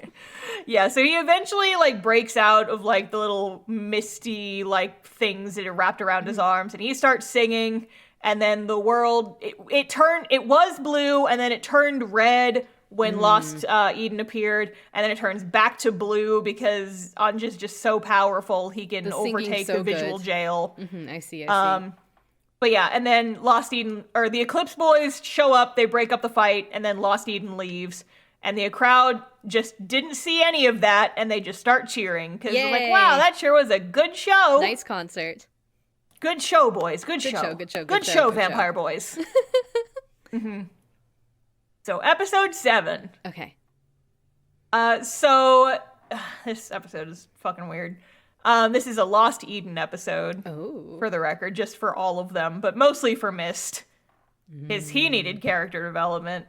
Which one is Mist? He's the random Mist Kyoya? is the pretty boy Megane Kyoya type. Okay. So some time has passed since the Oz concert. The boys are doing well on social. The Lost Eden boys are discussing. And Beth is like, hey, so I found us a gopher. It's one of our vampire dudes who's looking for a job and can help us do gopher-y stuff for this concert we're planning. So I'm going to send him over to you, Jack Saga and Mist. Oh. And so Mist is like, okay, who's he sending? And it's Anju. Oh. And they're like, why the fuck are you here? Yeah, and we'll just beat you up. It's like, I need a job, and also I want to learn more about Lost Eden. And Mist is like, you suck, get out of here. And then Saga's like, nah, you can stay. Oh. Why? Good question. Glad you asked. Sure. We never really find out. Because the script says that he's going to agree to it, so obviously he has to agree to it. Fair enough. Yep, I'm telling you, Sarah, the show, none of these characters just follow the script. And the script is bullshit. The reason why he wants Anju to stay with them is so he can get some intel on his ex. It's like when you scroll through Instagram trying to figure out who the people you hated in high school are, what they're up to. It's like that. Sure, except that those two barely interact at all. It is mostly just Mist and Anju talking to each other. Fair. I think Saga says a grand total of 6 words to Anju in this episode. Love it. 2 sentences tops. Gotcha. Anyway, so Mist tells Anju that Lost Eden is trying to put on a streaming concert to kind of get their name out there more and quote-unquote take over the world, but whatever. Sure. It's not a visual prison concert, so they have to get permits and stuff. Gotcha. And then he puts Anju in charge of all the gopher work, and then he also ends up doing shit like cooking and cleaning and all that other bullshit. But he doesn't cook anything with garlic. A bleh. A bleh. A bleh vampire. But yeah, so at dinner that Anju cooks them, the Lost Eden boys are talking about their set list, and some of the boys are trying to convince Mist to do a solo, but Mist's like, I don't want to do a solo. I don't need to do a solo. It's fine. And then we zoom in on Anju's face as he's just kind of slack-jawed thinking, why doesn't he want to do a solo? There must be trauma. There must be trauma. There's not really trauma related to him doing a solo. The context, I think, is just that he prefers to be a supporter for Saga more than a main front person himself. Honestly, the first couple of concert scenes, I forgot that Mist was there. Fair. Because for the first couple of episodes, I thought that he was just their helper because I kept my eyes just glazed over whenever he was on stage. It's his magic vampire power is you ignore him. He just does not be seen. He is just not seen. Yeah. Not perceived. But yeah, so this is mostly a Mist episode because at this point we get some backstory. We learn that Saga was the one who turned him. He used to be super sickly and was dying of an undisclosed disease, anime disease. But he had kind of a personal fortune built up and he was trying to get rid of all this money before he passed away. And so Saga apparently was in the running to get his money because he's like, hey, you should invest in me and here's why. I'm going to start a country, and the rules are going to be that there are no rules, we're all going to live like kings. Love it. Saga would absolutely have been one of those people who, took over that random small town and just obliterated it, and then it fell into anarchy like 2 days later. Yes. And then they all had to leave. Did you ever hear about that news story? No, but I can believe it. Yeah, it's like a bunch of people who were like anti-police people were like, we're just gonna all go take over this like one random rural town and just like get rid of all the city structure because we don't need that. And then it took like 2 weeks for it to completely collapse, and then everyone left. Except the people who like originally lived in the town, who were just like left with this fucked up system. Oof. Like, what the fuck did you do? Yeah. So that's what Saga wants. Gotcha. Is he just wants to make anarchy, and for some reason this is like super compelling to Mist. Mm-hmm. So I guess just Saga rolled really high on his persuasion roll. No, they're just both edgy boys. It's the vampire destiny. It's the vampire destiny. Mm-hmm, mm-hmm. So anyways, afterwards, Mist gives him all of his money. Sure. And then tries to commit suicide by jumping off a building. Oh no. But Saga like jumps off after him and catches him and like sprouts black angel wings. So edgy. That's the thing that the vampires can do in this show. And then he catches him and he bites him and he does the chumpy and he turns him into a vampire. Ooh, so edgy. Yep. So, and then after that, Mist's like, okay, well, if you're going to keep me alive, then I'm going to devote my entire life to you for our vampire destiny. Mist, I'm a pretty boy vampire. Anyway, so the day of the concert arrives, and the way this is going to work is it's a streaming concert, and all 4 of the members are in different places around the city, and they're all performing like this live-streamed concert. So they're each doing solos, I assume. No, they're all performing together. But they're just places. In different places, yeah. Cool. But suddenly the signal goes dead, and they have to reboot the system. Uh-oh. Technology. And Mist's mic is the only one that still works. He's gonna have to do a solo like this. He's gotta do the solo. And so he starts singing, and then everyone else hears, but like if he's not mic'd, or no, wait. Oh, no, sorry, this is about something else. So Saga's like, oh my god, quick, Anju, go get my guitar, I have to give him accompaniment. But if his mic isn't working and he's on a completely different rooftop on the other side of the city, is this actually doing anything? The answer is, it's anime. It's anime. So we get the Mist solo, and it's a pretty nice song. It's also pretty gay because it ends on like a far shot of Mist, and we see like the regular ass moon on one side of him, and we see the scarlet moon on the other side, and we see like portraits of him and Saga like facing in opposite directions in front of the differently colored moons. See, if this anime came out in 2009, this would have been like all anyone talked about. People would have gone fucking bonkers for this show, Sarah. It's a real shame it didn't come out till now.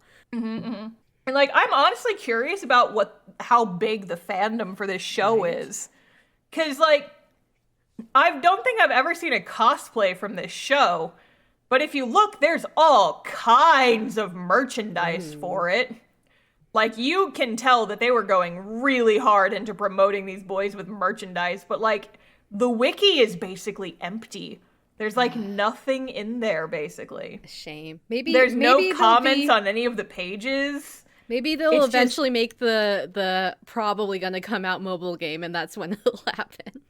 God, at this point, though, I kind of doubt it because this show came out over a year ago, so the hype would have been dead by now. Shame. But like, there's so much merchandise. You go on like merchandise websites, and there's just so much of it, but there's no clips from the show on YouTube. Weird. There's fucking nothing but like bad, like low quality, like not the actual editing, but like low quality video AMVs shipping the boys together. There's like barely anything for this show. So I'm like, is this a big show or not? It's like they were trying to really, really drive home the merch to make money from it. And then they just left it like a bunch of tumbleweeds in the dust. A shame. And all the comments on the last episode were, wow, I can't wait for season 2. And I just kind of have to laugh. There's no fucking way this is getting a season 2. I wish there was, though. This sounds so wonderful. It's a show. It is certainly a show. Anyway, so eventually they are able to get the cameras and mics working again, and the concert continues. Episode over. Okay. So now it's time for episode 8. Okay. And this is the closest we get to filler because someone on the writing crew was just like, hey, what if we just did some weird shit for like an episode. Weird how? You'll see. I'm so excited. So the Oz Boys are at a recording studio / resort hotel. Okay. And they're recording some music so that they can start streaming their songs and, like sharing their music with more people. Mm-hmm. The recording studio is also a resort, and conveniently, all the other vampire boys just happen to be there at the same time. Wonderful. Yep. So they're all just kind of hanging out, eating dinner, and then Eve at one point takes a bite of a burger, and then there's lightning, and the power goes out. Uh-oh. And Eve raises their head up, and they are suddenly a girl. Okay. All right. Sure. Like, hair gets longer, long, wavy, beautiful hair, female, like, different voice actress, female voice, etc. Sarah makes the Excalibur face at the camera. Eve has now been possessed by a vampire called Carmilla. Oh, okay, that one. The actual, like an actual legendary vampire. Yeah, who is apparently the world's most powerful vampire princess. Yes. And she has apparently been possessing Eve for a very long time, is probably the reason that Eve is a vampire, because of this possession. Mm-hmm. And she just wakes up and wreaks havoc occasionally. Okay, sure. I mean, Carmilla is a actual vampire lore person outside of I know. So yeah. Precedent. So the older vampires all know her, and they're like, Jesus Christ, not again. But Anju, Mist, and Robin, kind of like the newest vamps, they're just like, what the fuck are you talking about? What's going on? And she casts a spell and turns the resort into a maze, and also makes everyone catboys. Oh, I see. Except they're not all cowboys, they're all different animals. Like, Gil is like a deer boy, and the twins, Robin and Jack, are like little bunny boys. Oh, and I see. Dimitri, buck-ass naked man from Eclipse, he's got like a lion mane. And Saga is a cat boy, and he's forced to speak in cat puns, and it's very funny. Saga, our edgy man. Saga the Hedgehog. Yeah, Saga the Hedgehog, yeah. But only he's cat like, puns. he at some point just kind of stops talking, because he's like, if I talk, I'm gonna say a cat pun, and I can't do it. It's very funny. But yeah, so this is kind of like Alice in Wonderland vibes for the rest of this episode. I'm so sad this did not come out in 2009. Like, it's a real shame. This would have been the big show of the season if it came out in 2007 or 8. Shame. A real shame. But yeah, so this episode is basically just full shenanigans filler episode to get some additional character interactions that we wouldn't normally get. Sure. Because, like, everybody kind of ends up in, like, different areas of the maze and, like, groupings that you wouldn't normally see together. And Anju's a good boy, and he ends up finding her, and then she gives some backstory on her whole shit. So basically, Eve was the one who killed her back when he was a vampire hunter, and then she ended up possessing him, and she apparently wakes up whenever Eve eats ketchup.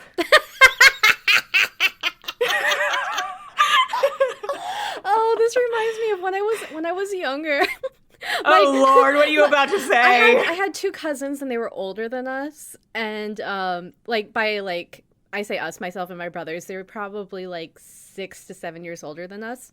Mm-hmm. And sometimes my mom would come like babysit them, so like them and us, so they would come over to our house, and like I remember at some point they were playing like Grand Theft Auto, like the first one. And my mom walked in and saw all the blood, and they're like, it's ketchup. He was eating a hot dog.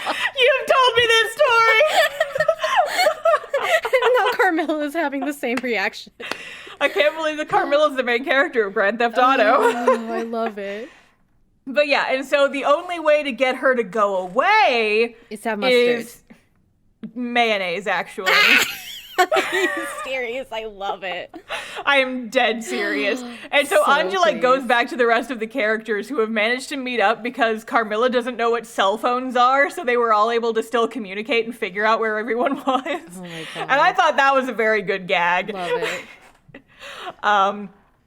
And Anju shows up and he's like, I know how to get rid of her. We have to make Eve eat mayonnaise. And they're like, she's fucking with you, dude. And he's like, no, it's true. So they go and they find a bottle of mayonnaise and they're like, drink this mayo, beesh. And she's like, all right. But she like teleports everyone but Anju away so she can just have some alone time with the good boy. Sure. And she's like, hey, so you're like a half vampire. You're a vampire, but you're still gonna grow old and die like a human. So if you want to live forever, you need to find your vampire parent and they need to turn you into a full vampire. And Anju says, he's like, oh, well, that won't work because, both my parents are dead. And Carmilla's like, you sure? You sure about that? And then she teleports Anju away. Mysterious, yeah. So then the next morning, everyone wakes up back to normal. Eve is Eve again. And that's the end of the episode. So excited. So we got this silly, fun episode that ended with Anju being like, maybe one of my parents is still alive. Yeah, it ended with a plot. Yeah, it ended with plot. Wowza. Anyway, so next episode, episode 9, they're still at the recording studio. And Anju, after they finish recording, Anju's like, oh yeah, so hey Gil, apparently one of my parents might still be alive. And Gil freaks the fuck out. And he's like, what? He's like, what do you mean? Why didn't you say anything? And Anju's like, I don't know, I just kind of forgot until we were finished recording. But that's kind of neat, right? And Gil's just like, yeah. What are you gonna do about that? And Anju's like, well, I do want to be a full vampire, so I gotta figure out where my parent is. And Gil's just like, it's not all it's cracked up to be. Just because you live forever doesn't mean that we're always gonna be able to perform together, so just think about it. And Anju's like, okie dokie. I see. Mysterious. Yep. But yeah, so then after this, Anju ends up going home for Obon. And then the Eclipse dudes just decide that they haven't gotten enough screen time and decide to come along. Love that. Good job. Yep. Sure. Yep. Why so not? It's like they're just like getting on the bus outside of the the recording studio resort, and they're like, "Yep, we haven't had enough screen time, so we're coming home to your like abandoned family home because everyone in your family is dead. We're gonna come home with you." Well, sure. He's not lonely then. He's not lonely. Yeah, it's actually kind of cute because these boys are just dumbass boys. Yeah. Like, Dimitri's stupid. Hyde is, like, the kind of straight man to the comparison. But it's just, they're just there. Sure. They don't do much aside from just be characters for Anju to bounce off of.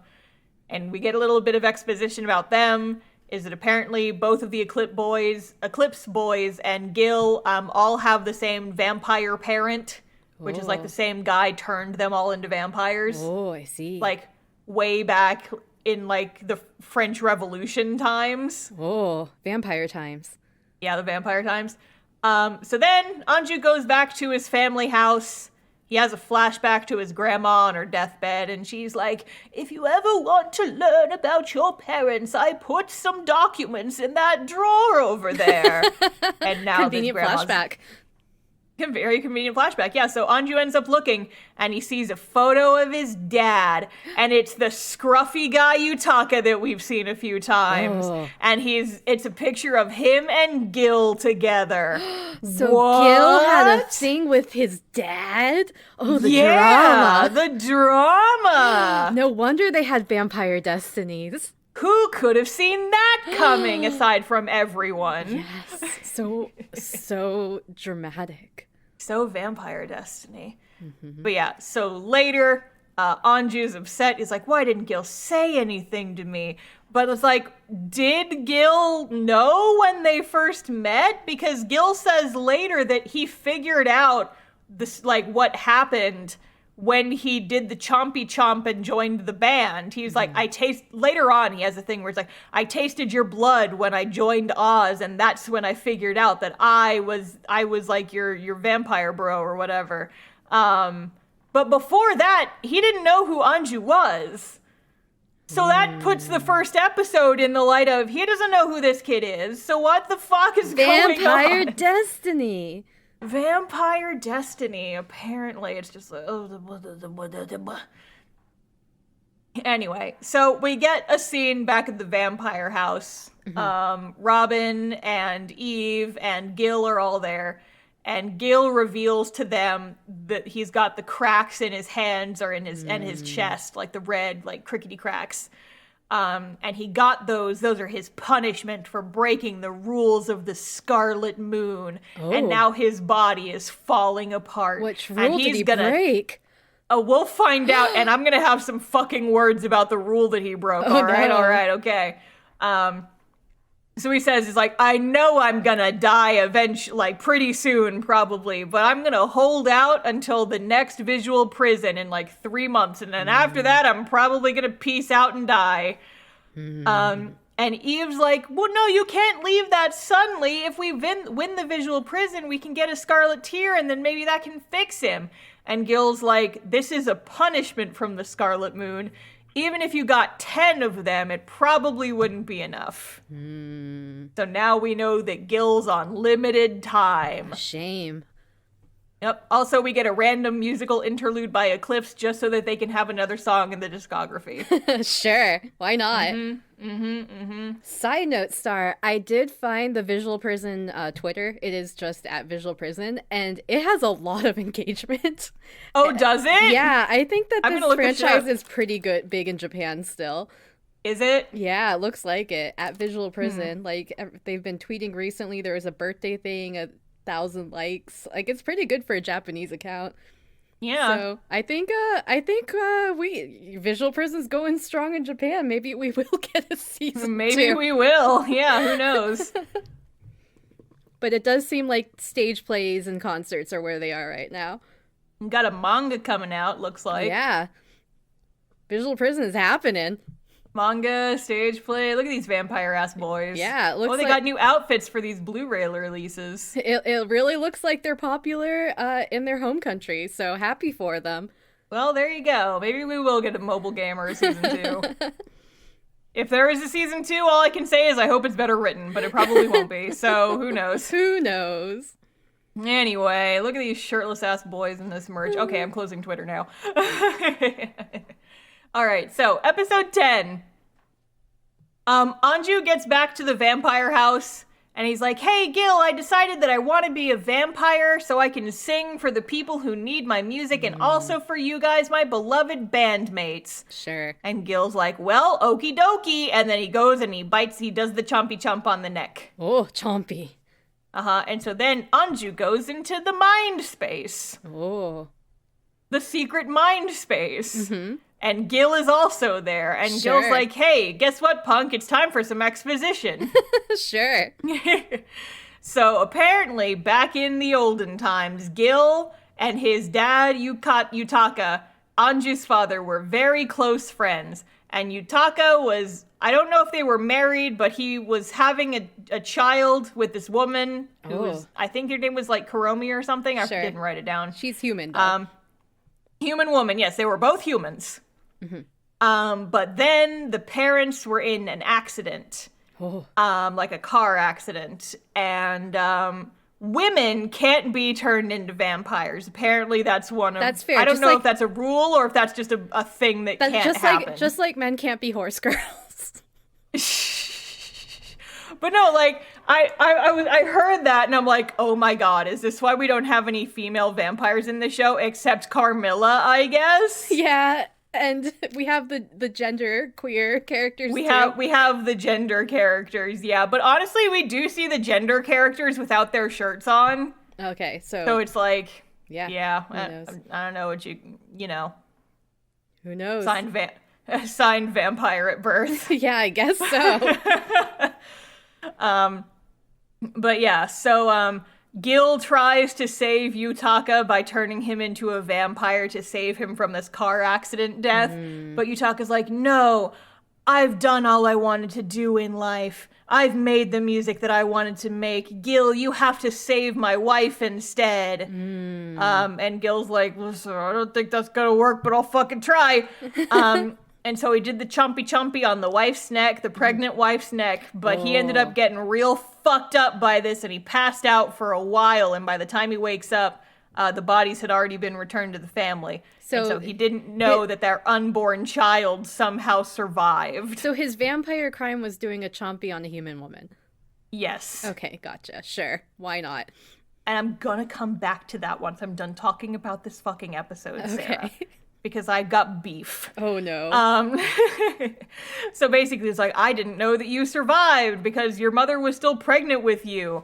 And so basically Gil is the one who turned Anju into a vampire because Gil's vampire suck powers traveled through the wife and into the unborn Anju, which made him a half vampire. I mean, sure, like, I have a nephew, and What the fuck are you about to say? My sister-in-law got her COVID vaccine while she was pregnant, and apparently my nephew has some COVID antibodies. So the same thing.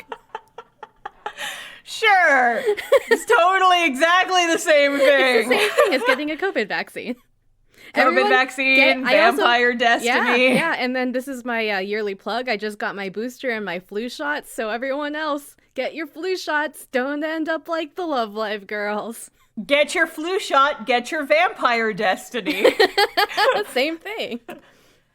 And it wasn't the Love Live girls, it was the Bang Dream girls. Oh, it was the Bang who all Dream got girls. The flu and stopped being characters You're for right, an episode, you're Sarah. right. So everyone get your flu shot and your COVID booster if you're applicable. It's great. Main characters get their COVID shots. Main characters get vaccinated. Mm-hmm. Big main character energy includes the vaccine, getting your flu shot. They should have hired us for this whatever campaign. They should have. They're sleeping on us as influencers, honestly. Really? Come on, governments of the world, honestly. Get us to sponsor your healthcare ads. PSA for all. Yep, get your flu shot. Be a main character. Exactly. You can't get isekai'd if you don't have your flu shot. Can't be a vampire if you don't get your flu shot. If you die and you haven't gotten your flu shot, you don't get to get isekai. That's how it works. You just die. But if you've got your flu shot, there's a chance that you'll get isekai, and then you'll have an anime after you. You might end up in the world of your smartphone and become a cat girl. Sanrio cat girl. Sarah, that was last episode. Silly. It was. Silly Sarah. You don't have to die to go into the smartphone world. But we might just kill you anyway. Go get your flu shot. Anyway. So, basically, Gil's like, I figured it out when I did chompy chomp to your hand. It was like, oh, hey, I recognize this blood taste. That's my vampire powers. Huh. Delicious. Yep, but as he tells Anju this, the cracks on his body and his hands start to spread, and he's like, okay, anyway, now that I've exposited it at you, I have to die now. Goodbye, Anju.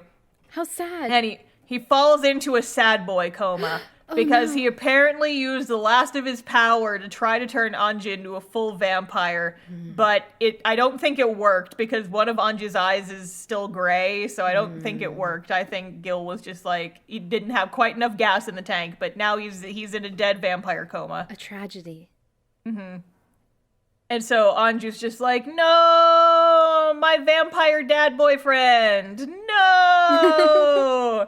And so he ends up like, the next thing we see is that Anju is on stage at the little live house that they own, and Gil's body is on stage in like an open casket because goth shit. Goth. And Anju's just like singing the song from the beginning, just on repeat, sadly, because it's sad boy goth shit. Because his boyfriend died. His boyfriend, Vampire Dad. Vampire No! Dad died. Vampire Dad boyfriend. I hate it.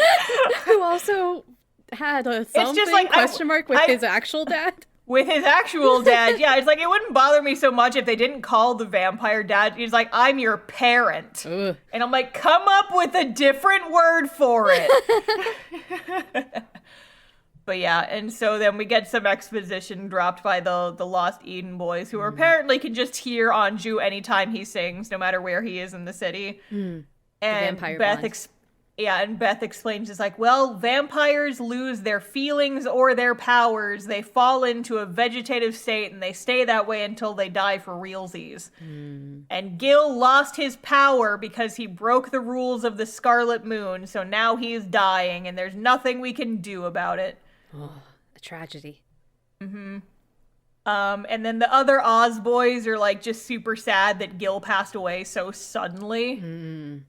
And so they're just real beaten up about it. Sad times. Sad. But then at the end of the episode, Saga shows up at the live house and is like, hey, Anju, follow me. Do a dramatic. And now that we're done with the talking about this episode, I would like to lay out the beef. Sure, let's go. We found out in previous episodes that Saga has turned at least 2 people. He has turned Jack when he was a kid. Yes. He did a chompy and turned Jack into a vampire. And then later, or I'm not sure which came first, he also turned Mist into a vampire because Mist was dying, and then he tried to off himself, and then Saga was like, nah, be my vamp bitch. Chompy. So Saga has turned 2 people, which means that he has done the chompy twice, which means that he has broken the rules of the Scarlet Moon twice. But could he have done it before that rule was put in place? I don't think he did, because both Jack and Robin are twins. Right. Robin's only 18. So this would have had to have happened, like, sometime within the last 10 years or right. so.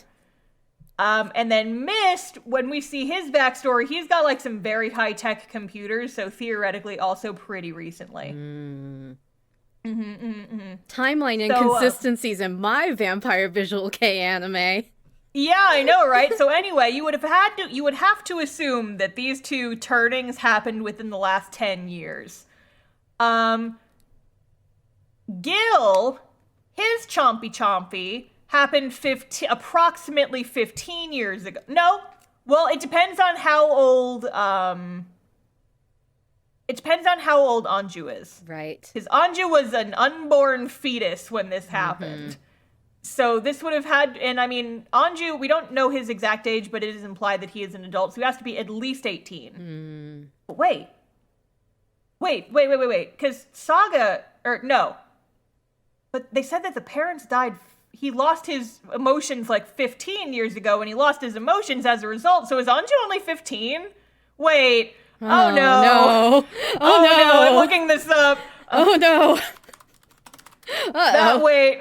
Oh no. He's 16! No! Uh-oh. No! I thought he was older!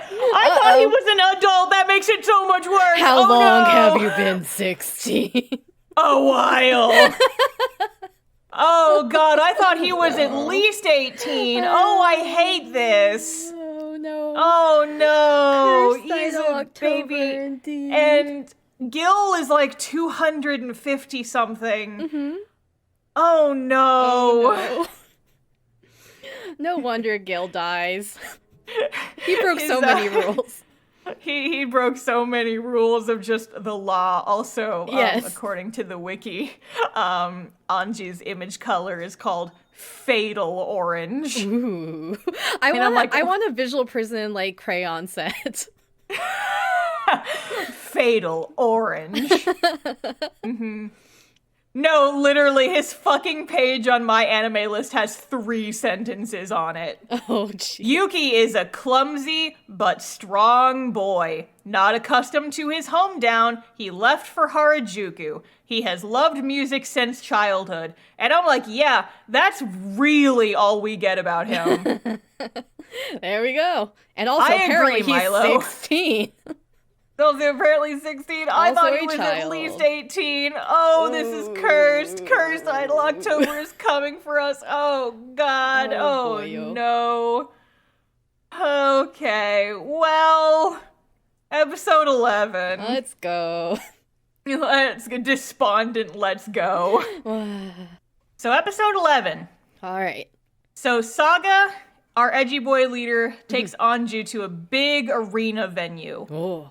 And he's like, Lost Eden, we were planning on doing a concert here, but kind of at the last minute, some celebrity pulled the strings behind the scenes to get Oz a spot to perform here. Mm-hmm. And it's never outright said, but it's like pretty much stated that Gil did it.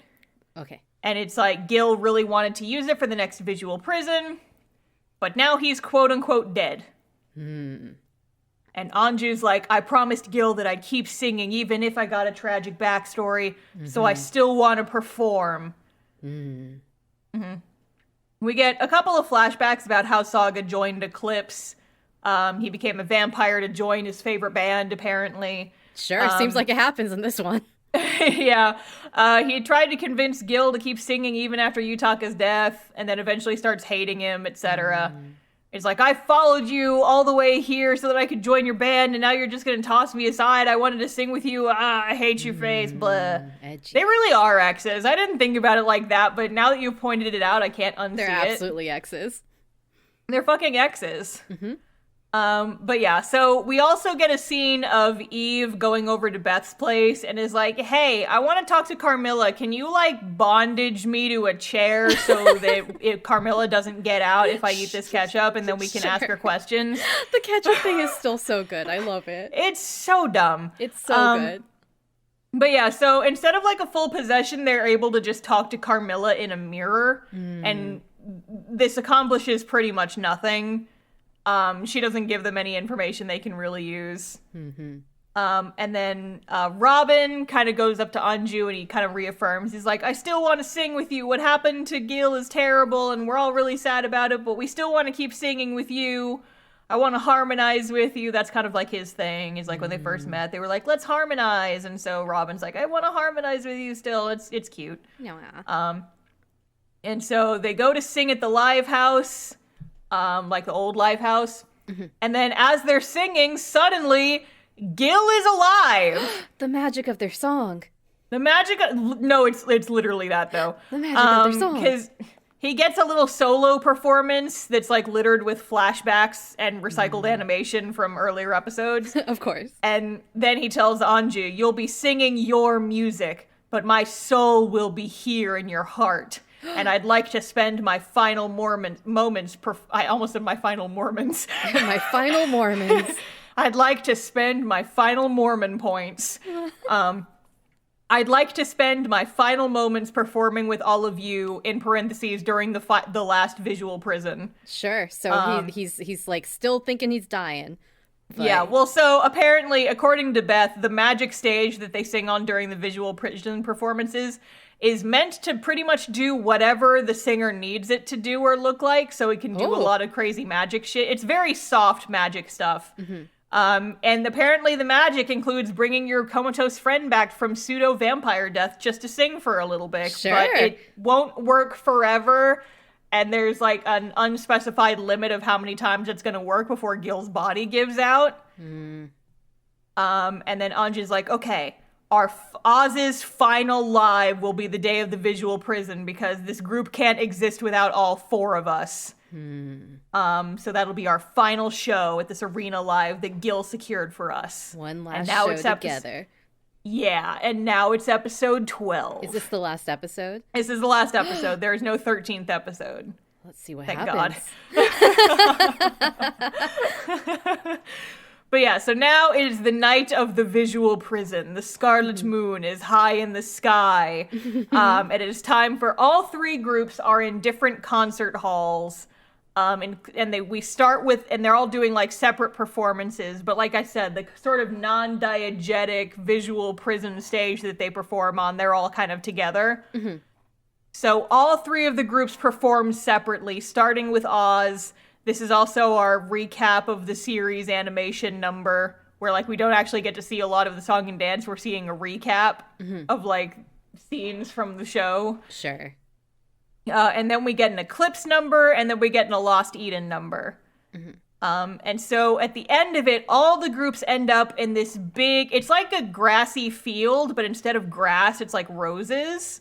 Oh. And the roses are like kind of scattered in like the group's various colors. So blue for Oz, red for Lost Eden, and purple for Eclipse. I see. And they're all kind of mixed together. And then there's the little glowing audience lights that are floating around and glowing also in the respective image colors. And the groups are advancing on them like they're gonna fight. But then Anju kind of says to the audience lights, this is going to be Oz's final show. But no matter what, we'll always be together. And then he breaks into a second song, and the rest of the groups are like, can you do that? Another song. And so he does another song, and then slowly the glowing audience lights and the roses in the field all turn blue to match Oz's image color. And then as the song ends, Gil starts glowing red to symbolize the fact that he's fading. But they get the scarlet tear that proves that they won that year's visual prison. They have one. They just need 9 more.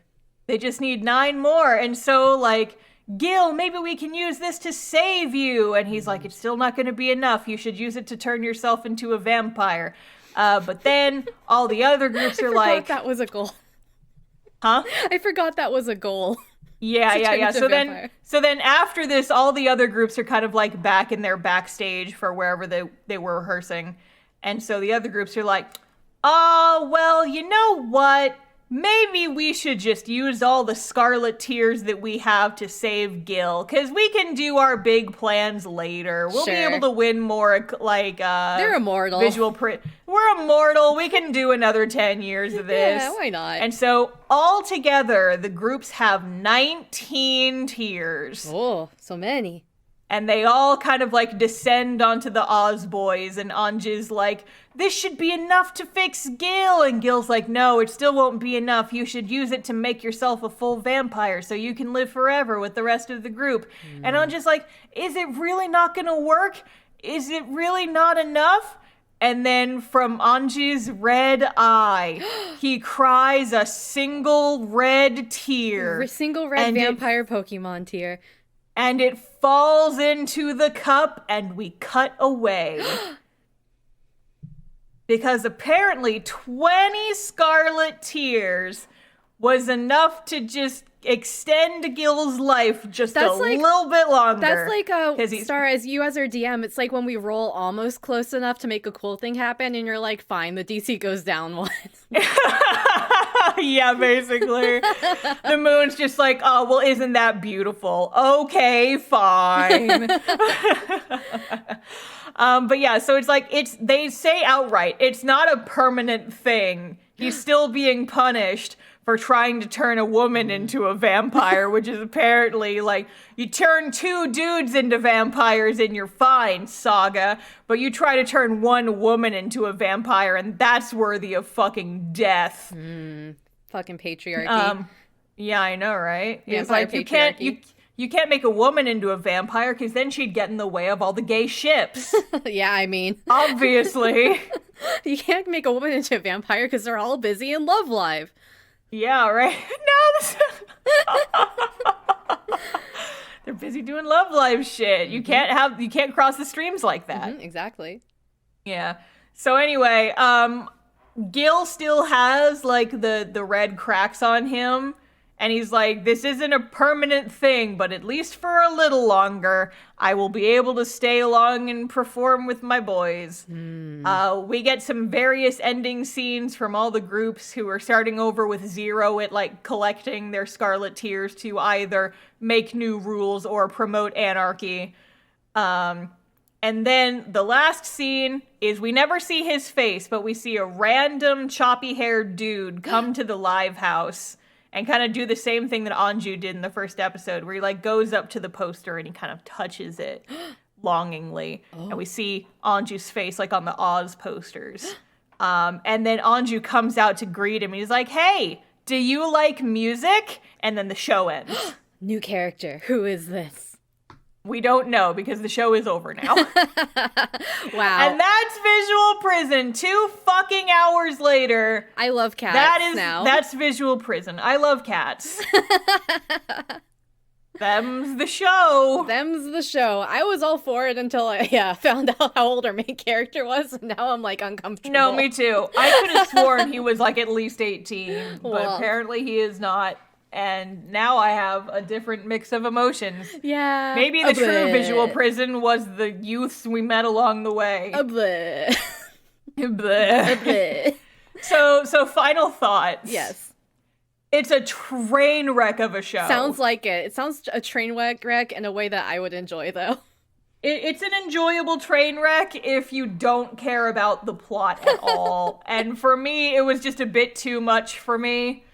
Because you know me, I enjoy like a solid plot. And this was just too vague and weird. And I couldn't bring myself to enjoy it. I understand. I love Gil because I love me a traumatized blonde boy. I'm already ready to cosplay Elizabeth. Let's go. Let's do visual prison. Let's bring it to the States. You're gonna be heading that front, I think, probably. But yeah, so it was the writing is trash, but if you are the Venn diagram between Twilight fans and Visual Kei fans, and you don't care about the plot being absolute garbage, you would probably enjoy the shit out of this show, and honestly, more power to you. Sounds wonderful. Cursed Idol October, begin. We have begun. Fucking ha. Speaking of Cursed Idol October, everyone, yes. Full alert for my hint. I switched the show I'm gonna be doing from my hint last time. Yeah, so Sarah pulled a 180 and apparently figured out a location to watch the show that she's watching. It's like which is one that I had kind of given up on because I couldn't find a good place to watch it anywhere. It's like our Cursed Idol October white whale. It's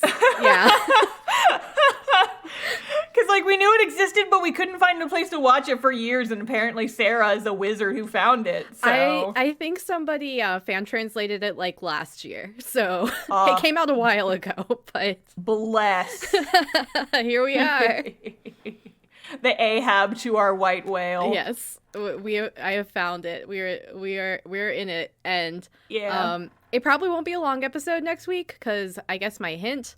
is a series made up of 15-minute episodes. So yeah. So you said you just watched it this morning. Yeah, I saw all of it, actually. I can't wait to talk about it. Yeah. I'm excited because like I was really curious about this one and I wanted to do it for an eventual Cursed Idol October episode because you can just fucking look at it and you know it's going to be horrendous. I can't wait. But I'm excited to hear about it. So tune in 2 weeks for more Cursed. And then at the end of the month, again, there's no Zombieland Saga, but my wife, we are going to revive anyways, and we are going to talk about a show that, Star, I think we gave hints before. I haven't seen it. I haven't seen it. I think, Star, you will actually enjoy it. Athena and I enjoyed watching it when we watched it when it came out, and I'm going to enjoy rewatching it. I've heard it's good, but it's also silly and weird enough to be on our Cursed Idol October list, so I'm excited for it. It's going to be wonderful. And hint, first episode takes place on Halloween, so there we go. Spoopy! But first, we get to have fun next week. Yes, or 2 weeks from now. 2 weeks from now. Yes, October 15th, I believe. Heck yeah. I said that with authority, but have not looked at a calendar, so 2 Fridays from now. Yeah. All right. So, Sarah, if people want to listen to past Cursed Idol October episodes as well as every other episode of the podcast, where can they go? Well, we are on most podcast listening platforms, but you can find some convenient links on our website, which is idoldays.card.co or idoluminati.net. And Star, if people want to interact with us and tag their favorite Cats Visual Prison AO3 fanfic, where can they go? They can follow us on Twitter and Instagram at IdolDaysPod. And then you can also join our Discord if you want to interact with us like more one-on-one in person. And occasionally, like, Sarah doesn't do this as much, but I'm a big fan of like dropping my live reactions to shows as I watch them without saying what show it was. Yes. I was doing that a lot for when I was watching Visual Prison, and everyone was trying to guess what it was. And a few people got it right, and I'm sure that they will be hyped to find out that they got it right when this episode goes live. And I do occasionally share screenshots of really bad animation I find and like Wake Up Girls and stuff. So you can have fun. Yup. And so links for all of those should be in the description of the podcast episode, but if your podcatcher does not allow for embedded URLs, at Idle Days Pod, and then there's on Twitter and Instagram, and then there is a link to our Discord on our website, idledays.card.co. Wahoo! Anyway, signing off from the vampire show, I guess. This has been Idle Days. We've been been Lady. See you next live. Bye. Bye.